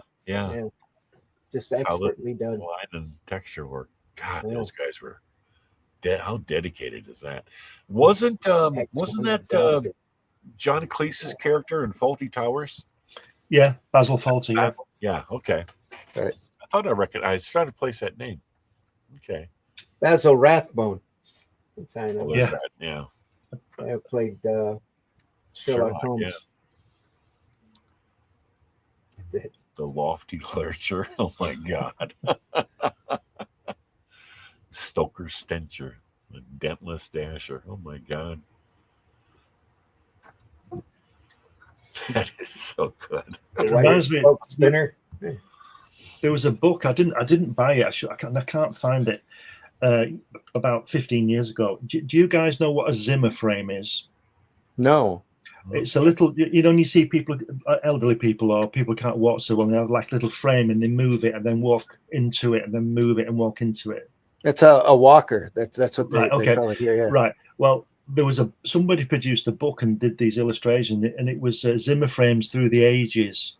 Oh, and I didn't buy it. It was absolute genius. And one of them was from the Roman times, and it had a shield on it and a spear. It was all just crazy situations with a Zimmer frame. It was absolutely, hilarious. And we didn't get it. We didn't buy it. We should have got it. Oh, that's great. Almost that kind of style that guy's got now. Almost ended up walking with one of those. I got a roller one instead. Yeah. Right. Wow. The dentless dasher. It's going to dent that. Oh, that's too good. More great Spy versus Spy. Oh yeah, what was his name? The guy that drew that? Phoebus? Yeah. Yeah. It's here in Morse code anyway. By whoever the guy's name. You can imagine Bill Gaines getting this artwork in, can't you? Just laughing all day. Oh God, yeah. Yeah. I imagine when Stan Lee got all those pages in, he just couldn't speak because it was so wonderful. Oh my God! But when Gaines got this stuff, they'd just be laughing all day, wouldn't they? I bet he'd be shouting people in to come and see the latest Don Martin. Exactly. Yeah. Let's go down to Puerto Rico. God, you imagine that month after month for years, you get these just gems into the decades. Yeah. It's not a job, is it? No. I would think. Sarah says, hi, I found some AD&D trading cards as well as Garbage Pail Kids. One's a couple of years ago. Yoink. Yoink. Rick Vetch did a lot of that material. I collected some of the old trade paperbacks that are regular paperback book size. Good stuff. Oh yeah, absolutely. Oh, Those that's old right, Mad George. books. Yeah. Yeah. Especially the Don Martin books. I remember those Yeah. especially well. Playing the Mad Magazine board game with the fam in the 80s, my dad got a card to scare the person on his right. He scared my sister so much she jumped and bloodied his nose. Dangerous game. LMAO. Martha's again, thank you so much for stopping by. Says it's weird because at the time they came out, they were considered sick and twisted and pointing a finger at the worst in society. But reading them now, they seem so wholesome. Oh, yeah. Yeah, that's very true. Sarah says, love that. I still have it. Yeah. A Mad Magazine board game. I never heard of that. It's like Monopoly, I would imagine. Yeah. Oh, my God. That's awesome. There's Monopoly games for everything out there. Sure, sure. At least I seem to remember seeing a Mad Monopoly game. If the world's greatest printers drew the comics. Look at this art. Yeah. Jeez. Look at those washes on that. How good is that? My Writers Frank Jacobs. Yeah. And we're using comic lettering here. Oh, wow. Hand lettered. Wow. Yeah. Miss Percy. The artist Jack Ricard. Is that right? Yeah. Jack Ricard. I'm not Harry. familiar with him. Harry and Carrie. Oh, jeez. Look at the guy on the left. He's doing an autopsy, and he says, on second thought, it might just be a simple headache.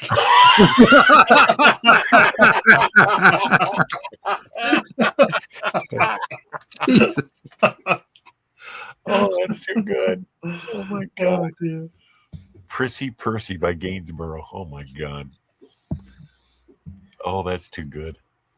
Sarah says, nah, it's not a Monopoly version. A game of its own from decades ago. Well, that's cool. Ah, I would love to ever see that. Yeah, same here. Wow, you're right, though. That wash work on this stuff. Just amazing. Yeah, it's fantastic, isn't it? Wow. No, that was a Mad specific board game long before the many Monopoly variants. Yeah, okay, Levi, thanks. I'll have to look for that in the next antique store I go to. Yeah, keep your eyes open for it. Those Girls by Malay. Oh, my God. Lily and her TV. Building up to the actual artwork. That's awesome. Look at that bottom tier. Tilly on her TV. It's the what's she got? What's that? What's it? Whistler's mother. Yeah. That Ed McMahon just breaks me up.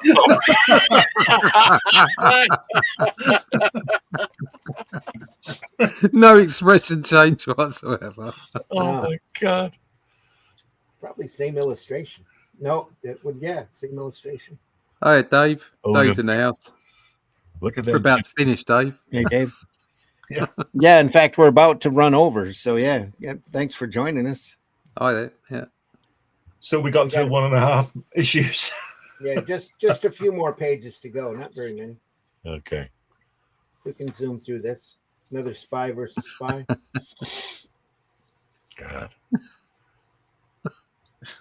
He was actually a real refugee from, at the time, Czechoslovakia, wasn't he? Somewhere, yeah. Yeah, Prohas, yeah.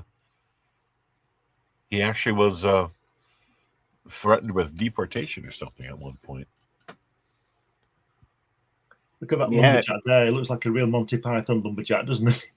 Oh, God, it does. Hey, he's okay. Yeah. It's Seymour Giant Redwood Stump Park. Oh, my God. Weather section special. How you can tell fall without a calendar.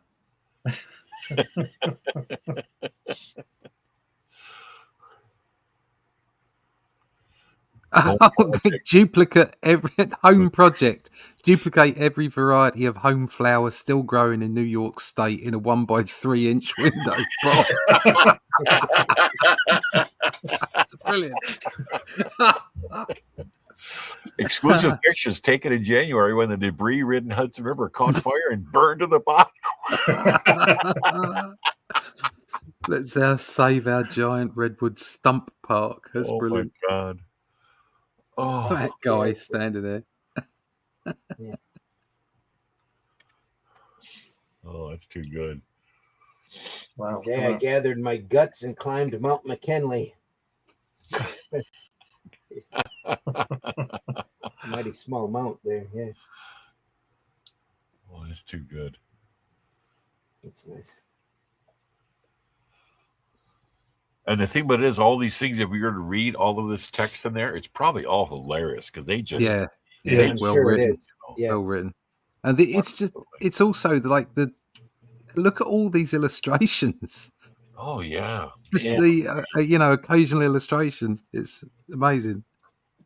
Oh, let's see if it did that.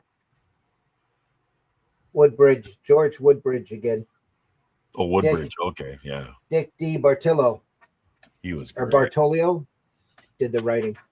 Yeah. Yeah. The outdoorsman shopper. It's cool. Giraffe skin rug there. Yeah. Don't see that very often. Pardon me. Question markings. Okay, so go on things to bring. Oh God. What they say and what it really means.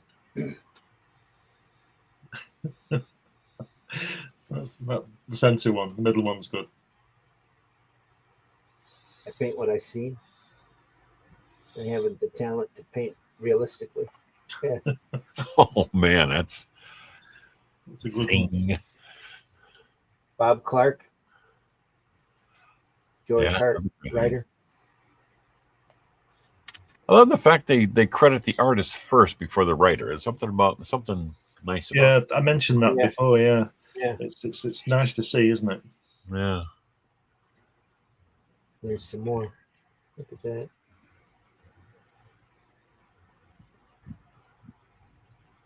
It's typical here, just as timeless. I stand on my record, and this guy goes, "They haven't caught me yet." That's what it means. Yeah, That's Ronan Martin's laughing there coming out the wall, isn't it? it is. Yeah, the door open.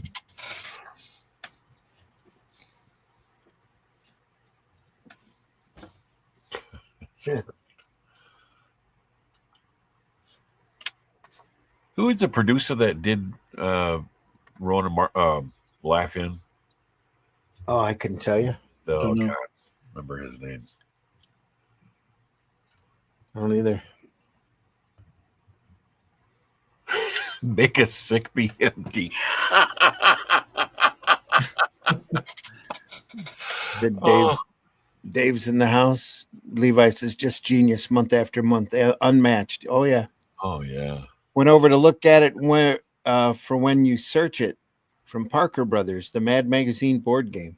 Oh man, I have to keep an eye out for that. Proyas. Just looked at eBay. It's there. Darn. That's cool. Have the now classic cars and the body language of the characters. Yeah. Oh, love it. Yeah, absolutely. Martha's not sure if you can get the link without my having a wrench, but I think you can put it in there. Yeah. Copy and paste. Well, either that or we can have folks just, if they want to see what it looks like, look for it on eBay. Yeah. Just You know, make a sick be and empty I know. instead of Marcus That- Welby. That brings to mind. I saw a clip from Life of Brian, where the Emperor is going, biggest dickus. Bigger, thicker. Biggest. Who shall we release today? Wadwick. You know, Do we have a Wadwick? you know, on that sequence where Michael Palin is just brilliant and all the soldiers are laughing. Yeah, they're all sniggering. Do Yeah. you know what the deal was behind that? No. He said before they did the rehearsal for it, and they knew the script. He said anybody who laughs is gets sacked. So I'm pretty sure he didn't mean it, but that's why that guy, when he goes up to him, when he goes bigus, and he's in his face, and if you watch that sequence, that guy's pursing his lips. That's If you real. look at Michael Palin, he laughs. He just looks away, and he's got this big smile, but he just looks away so the camera can't see him. Just watch it. That's brilliant. So Michael Palin it in would that have been film. funny. It would have been funny if he'd have laughed and they all said you're Yeah. sacked, wouldn't it? You know. Oh my God, yes. Yeah, Michael Palin in that film. Michael is brilliant. Palin's just That- is oh, yeah. genius. That Half he a was, denari for my life story. Oh, boy, you leave. He just cured me.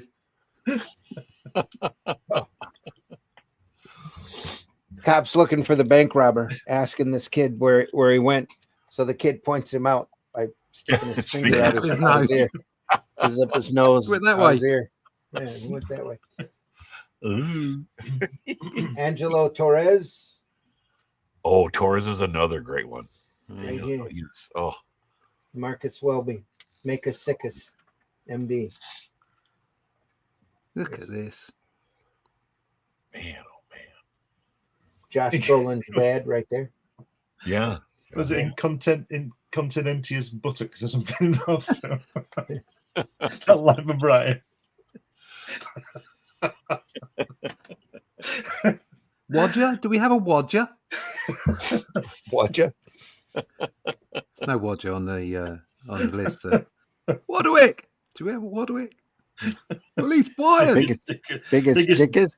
Dickus. Yeah. YouTube censorship hits buttocks. links bad. No way. Sometimes you can get an email address in that chat, but never in the comments. Oh, yeah. Yeah. Tell me, why Look do it you up on find it eBay, so folks. funny when I talk about bigger thicker? Yeah. And he said, throw him to the ground. Whoa, him. Whoa. Wow. And he says Oh, to him, dear. he says, so, what's your name, Jew? He says, oh, no, and he says, no, I'm a Roman, sir. Oh, you're a woman. No, sir, Roman. And he whacks him on the head.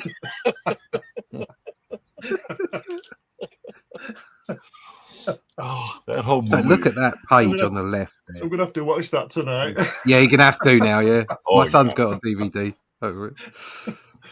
Look at that. It's Yeah. just, oh.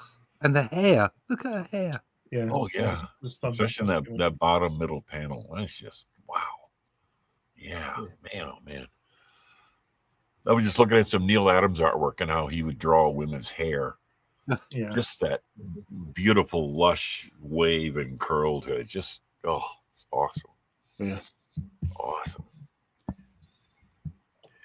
We're running a little over today, folks. That's all right. We're almost at the end of the issue. In fact, here it is. It's another fold-in cover. Al Jaffe. Tiddly. I can't believe you didn't fold them, Randy, when you bought them. No, I'm not saying do it now.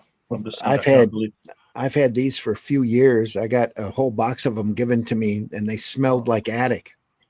Oh, Really, God. it had that hardcore musty smell. I put them in the car, and it smelled it for a couple days after I moved the box. I love those kind of smells. That musty. Yeah. Oh, They sat here for a long. I should probably publicly thank Paul King. He just gave me the box and said, "I can't do anything with these. What do you think you can do with them?" I said, "I can read them." Oh, Paul gave this to you? Paul, yeah, Oh, wow. Excellent. I think he found them in an estate. Somebody had them obviously had them up in their attic for years. Oh, man. There's a couple of really good runs here, and that's what we're looking at now. And because it's April and we need to have something lighter going on, and Oh, you bet. than this mad material, you know. One day in the park. One day in the park.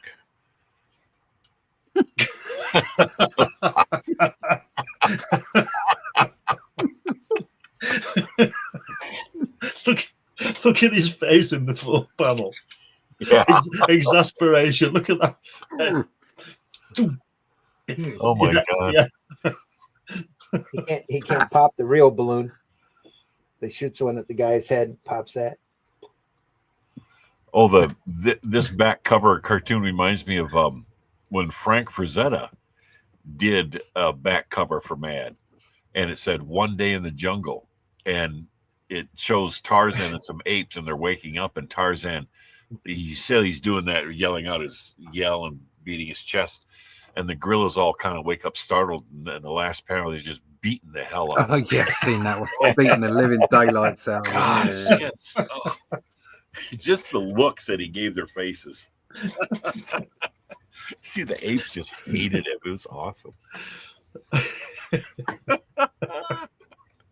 Roman Woman, Glenn. Yeah. Woman. Sarah says, When my we late were uncle movies. loved that movie, Brian. Yeah. Oh yeah. Had a paperback of just Al Jaffe too. Oh yeah, there's quite a few of them out there from the early 80s. Yeah. It's one of the joys of going through like used bookstores anymore and finding that kind of stuff. It's just great. Oh yeah. I was at John King books not more than like Oh, 2 or 3 Detroit, weeks yeah. ago. It's a 4-story used bookstore, used and rare. And I ended up walking out of there with quite a few books, a couple tumbleweeds. Nice. Remember the tumbleweed strip? Still Oh, yeah. funny. Yeah. Andy Cap got an Andy Cap book. Oh, Andy Cat. Oh, Just classic old cartoon stuff. Oh, yeah. Sarah says, I wonder why they put the fold in on the cover instead of the center to keep from having the creases on the back cover. Interesting choice of location. They put it back there, Sarah, because the cover was always made out of the slick, glossy paper. That's where that's the only place they could do color, so he could use color to create and in full color. Yeah. And you might also buy another one so he doesn't spoil that one. That's true too. Yeah, but anybody who hasn't seen these, I explained it before. You match the arrow up A to B, and you get a whole different picture.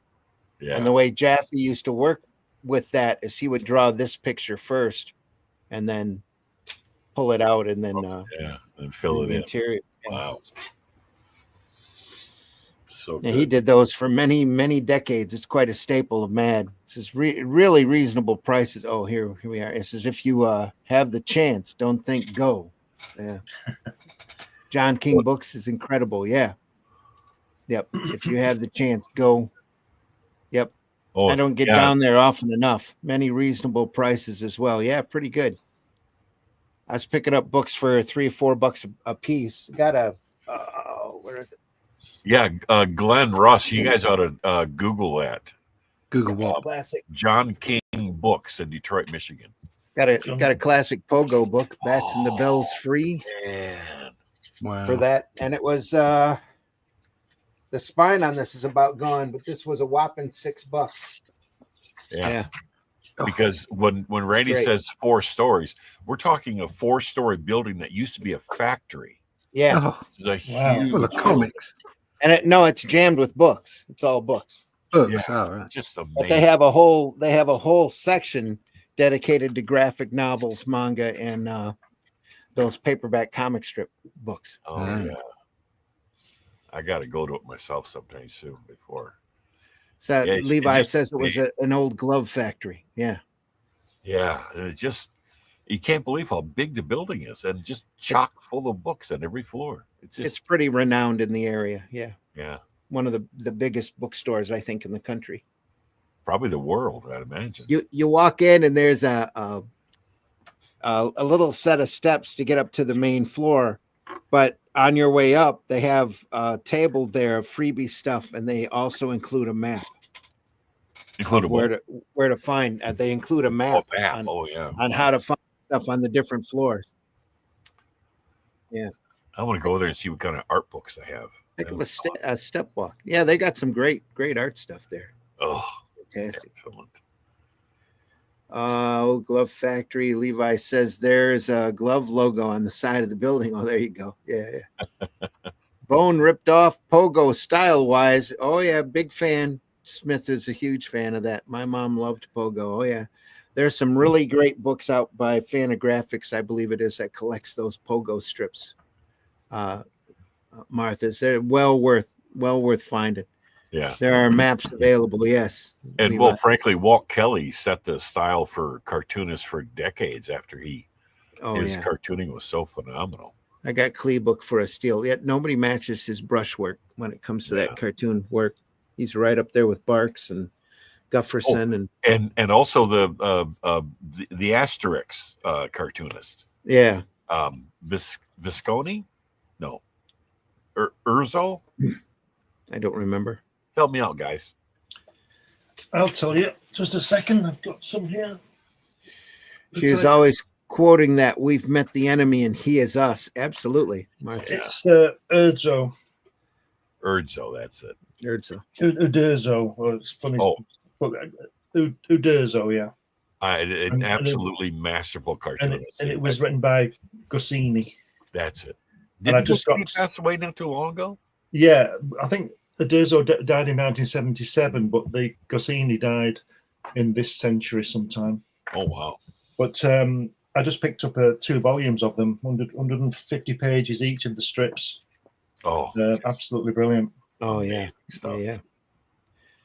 We've been looking through 2 issues of Classic Mad Magazine, number 138 and 136 and 137. So we've got more to look at, folks. We'll look at some more next week. Hopefully go through another couple of issues. Great stuff to come. So botch casually in the sub dance kid. That's awesome. Yeah. This Sunday Funnies, we're going to be looking at a Mad imitation book. I guess that's the easiest way to say it. A comic called Nuts. Huh. That looks amazingly like Mad comic back when Mad was all comics. It's great, real detailed, very pretty artwork. That's Nuts, coming up on Sunday, folks. Next Friday, we'll look at some more Mad. So excellent. Yeah, great. Maybe some Nuts then as well, because get little Peanuts working here. Mad puts on the dog. That's we'll take good. a look at that next week, folks. Oh, that's too good. So glad you decided to stop by, and I hope you enjoyed this program. We love doing this. We don't get paid. We're not begging for money or anything like that. We're not monetized, thankfully, so that we can swear and whatever we need to do. But we do this because we love it. Look at that book. Hang on just a second. Boom. There we are. Oh, asterisk. Oh. Turn that. Oh, look at that. Lovely. Oh, wait, stop on one of the pages. Doesn't matter which one. Just how many volumes is in that? Probably 4 at least, maybe 5. Yeah, there's just 3 volumes. Look at that brushwork on that. That's equal to Kelly easily. I've got two volumes of it. 1 and 2. There's 3 volumes, 3 in this one, and I think there's 4 in the other one. But it's just beautiful work. Oh yeah, God, yes. Absolutely fantastic cartooning. Yeah, I was so lucky in my high school. They actually had lots of volumes of Asterix in the library. Wow. And I couldn't believe it. I actually got to see cartoon comic books in the library at school. It was just amazing. Excellent. Yeah, Asterix, Tintin, and Lucky Luke you'll find in a lot of the libraries. Uderzo taught me how to draw Roman soldiers. Oh. Okay. with their arm, those leather strap things and all the shields and all that. Yes. Yeah. Oh, so fantastic work. We're gonna, on our way out the door, we're gonna tell you where you can find us if you want to see more of our work. Scott, why don't you go first? Tell folks how they can find you. You can find me on Facebook under my name, Scott Rosema. It'll be all gold and glitter and all that kind of stuff. So you can find me there. Plus, I'll be going to the big Grand Rapids Comic-Con in Kalamazoo next weekend, as well as all kinds of other shows coming up throughout the year. So check me out. Everybody else does. Is it next weekend or weekend after next? I think it's weekend after next, isn't it? No, it's me next weekend. Not this coming weekend, but the one next week. I'll have to look. Yeah. Maybe I'll shave by that time. Boy, I need a shave. Okay. Wow. There we are. Russ, tell folks how they can find you. You can find me at russleach.com. Sign up for the email list there, and I can keep you up to date with everything the Atlantean. I've got a page here at the moment. This is the last one I scanned in. So there's quite a few left after this. Boom. And there's a few more ready to be done as well. It's just a little bit of a scene around the fire. This is the kind of stuff that's going on in here. So cannot see enough of this. If you like this kind of stuff, you like a bit of sword and sorcery, and check out the Atlantean 2 over at fundmycomic.com. The campaign is going to end today. We're on the final day. It will be open in storefront for another week while we put all the files together and get ready for print. We should be going to print in the next 2 weeks or so. So you will get your book in May. We're real pleased with where it's going, and very close to finishing now. Awesome. Only 15 hours left on the regular campaign, and we have 146 backers. We deeply appreciate each and every one of them. Thank you so much. Glenn, tell folks how they can find you. Yeah. Speaking of nuts, I hang around with these nuts every week. Hey, I resemble that remark. Yeah, usually, well, I don't care. So most Fridays and Sundays with Russ and Randy, and occasionally with a character called the Scarlet Pimpernel, who's also known as Scott Rosemer. He's an alleged artist. Never heard of him before, but he's pretty good. Anyway, you can find my stuff on Amazon. We've got 12 books on there. Check it out. You can get me on Fund My Comic. You get me at New Haven Press. Just put my name in Google and I'm sure something will come up, whether it'll be good or not. I'll leave for you to decide. Refuse to be silent. Yeah.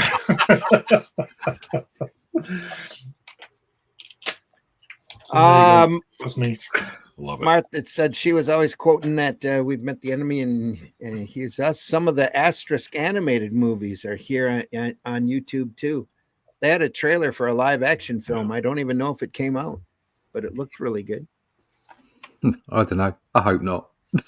Yeah. She liked Asterisk too. Yeah. Thanks, gentlemen. Have a great weekend. Thank you, Dave, for stopping by. Martha's good Cheers, show. Dave. Thank you for stopping by. Get a fix. The Druid. Get a fix. The Druid. Get a fix. Get a fix. Yeah. That's one of the characters in Asterisk. Yeah. Crack Asterix. was good. Absolutely. A lot of great John Severin work there in Crack. Yes. Great show all. Levi says, good morning, Mad Ruth. Oh, Good morning. Mad Ruth. Hope you're doing well. We're just getting ready to leave. Buy all these projects. Yep. Buy us, folks. I've been your host, Randy Zimmerman. You can find my work as Arrow Comics. Just check me up on Amazon or Barnes & Noble or whatever. Look for The Shadow Kingdom, where I adapted the classic Robert E. Howard story so that Russ could draw it. And it turned out absolutely fantastic. We're very proud of this book. We're using it as a springboard for all of the other Atlantean adventures. Atlantean 1 is out there as well, available at all your bookstores. Any bookstore that orders through the Ingram system, criticalblast.com, as well as Amazon and Barnes & Noble. Over at the fundmycomic.com, the campaign for Atlantean 2, there is a ramp-up tier there where you can catch all of that material at once, have it all shipped to you. They have a fantastic hardcover version of Shadow Kingdom there in color, and it's great. Well worth your time. Looks fantastic on a shelf. I just ordered another 10 copies because I've got these shows to do. And last Good show stuff. I did, I sold out of all the copies I had. So Can I just say before we go, regarding this, I've got 2 volumes of this, right? You've got to check out things because you never know. Because this volume, each volume should be £14.99. Okay, and I got both of them for £2.50 each. There you go. So it should be 15 quid Yep. per, and I got them for £2.50 each. So you Yeah. never know. Go You through never know this what's book, out there. and it's Yep. like I say, it's 150 pages. Yeah. Sheer genius. I've got the first 3 Conan trade paperbacks. They're these are the most recent ones with Rob Latour. Wow. From Titan. And I got 1, 2, and 3 for the same price as 1 for when they were brand new. Awesome. So Wow. you can pick deals up all the time. Go out there, get them. And again, just before we go, I Look at that. I just got this on eBay. Frank Bellamy's World War One, which is absolutely incredible artwork in it. It shows it. Hang on. There you go. Look at that. Bellamy is phenomenal. And this should have Yes, been this should have been 25 quid, Yeah. and I got it for 5. Oh, $4.99. How Nice. good is that? It's just amazing. Just amazing artwork. that's why it's worth your time, folks, to go to the conventions, take a look at the retailers, look at those boxes that might be sitting on the floor that the retailers had a rough time dragging to each show, or that you might have even forgot about them for a good 10, 12 years, depending upon how your shop is. Dust those boxes off and take a look at some of those great comics that are out there. There's so much gold available.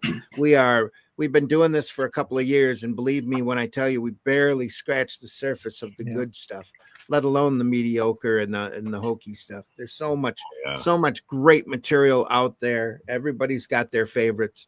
If you're depressed or you're down about things in general, go back and dig up your old collection and remind yourself why comics are so great, because that'll definitely lift your spirits. What do you got, Scott? One more quick thing. A little close up of it's a dragon. blue line of a dragon I've Nice. drawn out. I'm going to be inking it, and There you go. That's going to be part of a big project I'm working on. Great. Sweet. Brilliant. Cool as. Yeah, a lot of fun. Absolutely. Stuff. A lot of fun stuff. Folks, again, thanks so much for stopping by. Check us out on Fund My Comic. Look for Hatch Annotated. Look for the Atlantean over there as well. Buy into those campaigns if you can. If you want to show some appreciation for the show, we would deeply appreciate that you did that. Go visit your local retailer. Check around your local conventions. Look at those garage sales. It's starting to be spring again, and that means garage sales are coming out, and people want to get rid of their stuff. And one man's crap is another man's treasure. So sometimes phenomenal stuff to get too. Sometimes you find it really good. Yeah. Heck yeah. Do you know what's really good about these shows? Look behind me. There you go. Look to the side of Russ. Look behind Scott, and look behind Randy. You can't look too far. I put a sheet up so you can't see all the mess. It's all brilliant. It's all stuff. books. It's all fantastic books. Yeah. Great stuff. And we all know where everything is. Look at that. Yeah. Captain Britain. Captain Britain. Buy all these projects. Oh, Russ, wait. They really need to reprint the original Captain Britain. They did. Did they? They reprinted it. I've got all the original Captain Britain. I got the Alan Davis run. No, I don't have any Alan Davis. That's not like that. Yeah. Who's not interested. I love Alan Davis, but not interested in the Alan Davis Captain Britain. But who did that one? This one would have been Herb Trimp, wouldn't it? Herb Trimp, yeah. Not Larry Lieber. This Al Milgram, awesome I think, stuff. inked a lot of that material. And then they went to halfway through the run. They went to black and white, and our friend Mr. Buscema turned up. Hang on. Show that again. Yeah. Show that again, Russ. How late are we? Oh, we're 22 in, folks. We're going long today. Oh my God! Just classic material. Look at that stuff. And I gotta say, I haven't read all of that Tom material. Palmer. Yeah, Tom Palmer. Look some at of this. it. Buscema and Palmer Look at back that in the page. day. Oh my God! There you go. Yep. Russ, you can mail me those anytime. Yeah. Okay. Yeah. And then when it went to black and white, you got a slick cover. I haven't got this anymore. Yeah. Oh. So you like the point being is just buy copies of everything. Buy reader copies of everything. Bought myself that Worms of the Earth. Oh yeah, the old ones. Just brilliant. Buy everything. Read, and read some more. Yes. I don't watch the TV anymore. Black Box Comics. What's up, everyone? Hello, Black Box. Hello. We must be going. So, yeah. Oh, we must be going. See ya. Reader copies for the win. Read those comics. Absolutely. Yeah.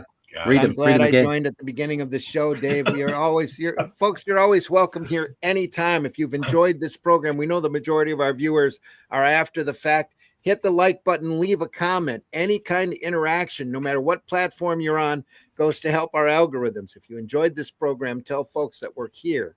We don't have enough people watching us. We do appreciate everybody that's in the chat, especially today. It was a great conversation. Great stuff. As you can tell, we're almost 2.5 now. So here we go. We have to run. And before we do, let's end on a quote by the great Keith Richards, who says, people say, why don't you give it up? I can't retire until I croak. I don't think they quite understand what I get out of this. It's not doing it just for the money or for you. I'm doing it for me. Yeah. Brilliant. Yep. Awesome. Yep. Keith Richards, folks. Absolutely. Thanks so much for stopping by. We hope we've inspired you and entertained you. And check out our archive. We are archived over at the Indie Comics Network YouTube channel, the Randy Zim YouTube channel, and the Comic Book Black Belt YouTube channel. Go over there, like and subscribe. Subscribe to all three. It's not going to hurt you, and it's free. Just takes a second. Not gonna hurt you. Just go over there and do that. I'm on 932 subscribers now. There you are. Not far. Awesome. I'm like at 19. So anyway, last time I looked. Here we are. Yeah, I think I've got 3, I think. There we are. Folks, take care. Don't forget Sunday morning, 9 a.m. Eastern time. We're looking at nuts. And that's a funny comic book, not the nuts that you're digging. You're nuts. Tune in for It might be shaved nuts. But anyway, We'll have our nuts out. we're gonna go nuts out on Sunday. See everybody then. Then next Mine are already Friday, out. we'll be here with some more mad. Say what? Mine are already out. Well, I thought that was the deal today. That's why Am I a shoot week from the- early? That's why we just shoot from the waist up, so nobody can see we're not wearing. Shoot from the waist. Shoot from the waist up. Give up. Turn off. Take care, everybody. We'll see you on the next one. See ya. As we're done, yeah.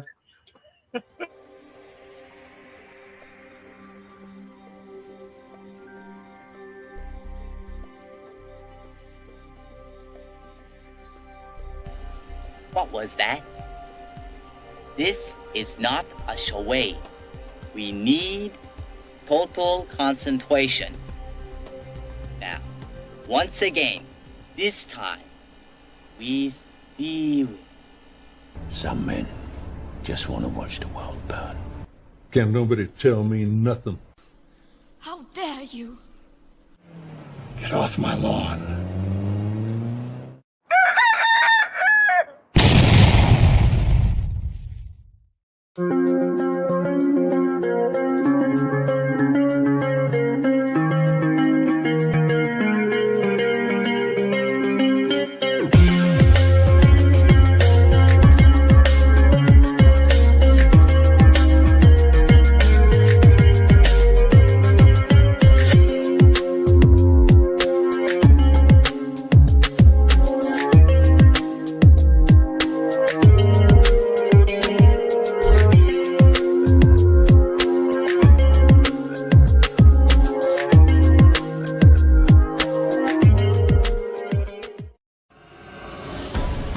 In the time before Atlantis sank, when the lands of this world were savage and untamed, one man would claim his destiny, seizing his place as a king. After defending his throne and learning the devastating truth of the Serpent Kingdom and its deadly cults, King Kull in his right hand ruled the Spear Slayer, make a solemn vow to hunt down and destroy the hidden empire of these serpent demons. These are the tales of those journeys. This is the Atlantean. Tales inspired by the brilliance of Robert E. Howard, featuring his first barbarian characters as introduced in the pages of his classic tale, The Shadow Kingdom. Each volume contains beautifully painted covers and around 50 pages of original black and white art and story, featuring classic sword and sorcery adventures you don't want to miss. Join us on these epic adventures and sign up now for news with the email list at russleach.com. Bring your axe and prepare for battle. Type of holes people prefer. Donut holes or Hardy's new biscuit holes? B-hole. Yeah. The B-hole has it over the A-hole for sure. Why? What do you like about it? The A-hole seems kind of small. It's great. I just don't like the A-holes. B-holes are tasty and flavorful. The A-hole is nasty. A-hole tastes funny. I guess I'm just kind of a B-hole kind of guy. Introducing biscuit holes with icing. The best kind of holes money can buy. New at Hardee's. Taste the biscuit. Taste the goodness of the biscuit.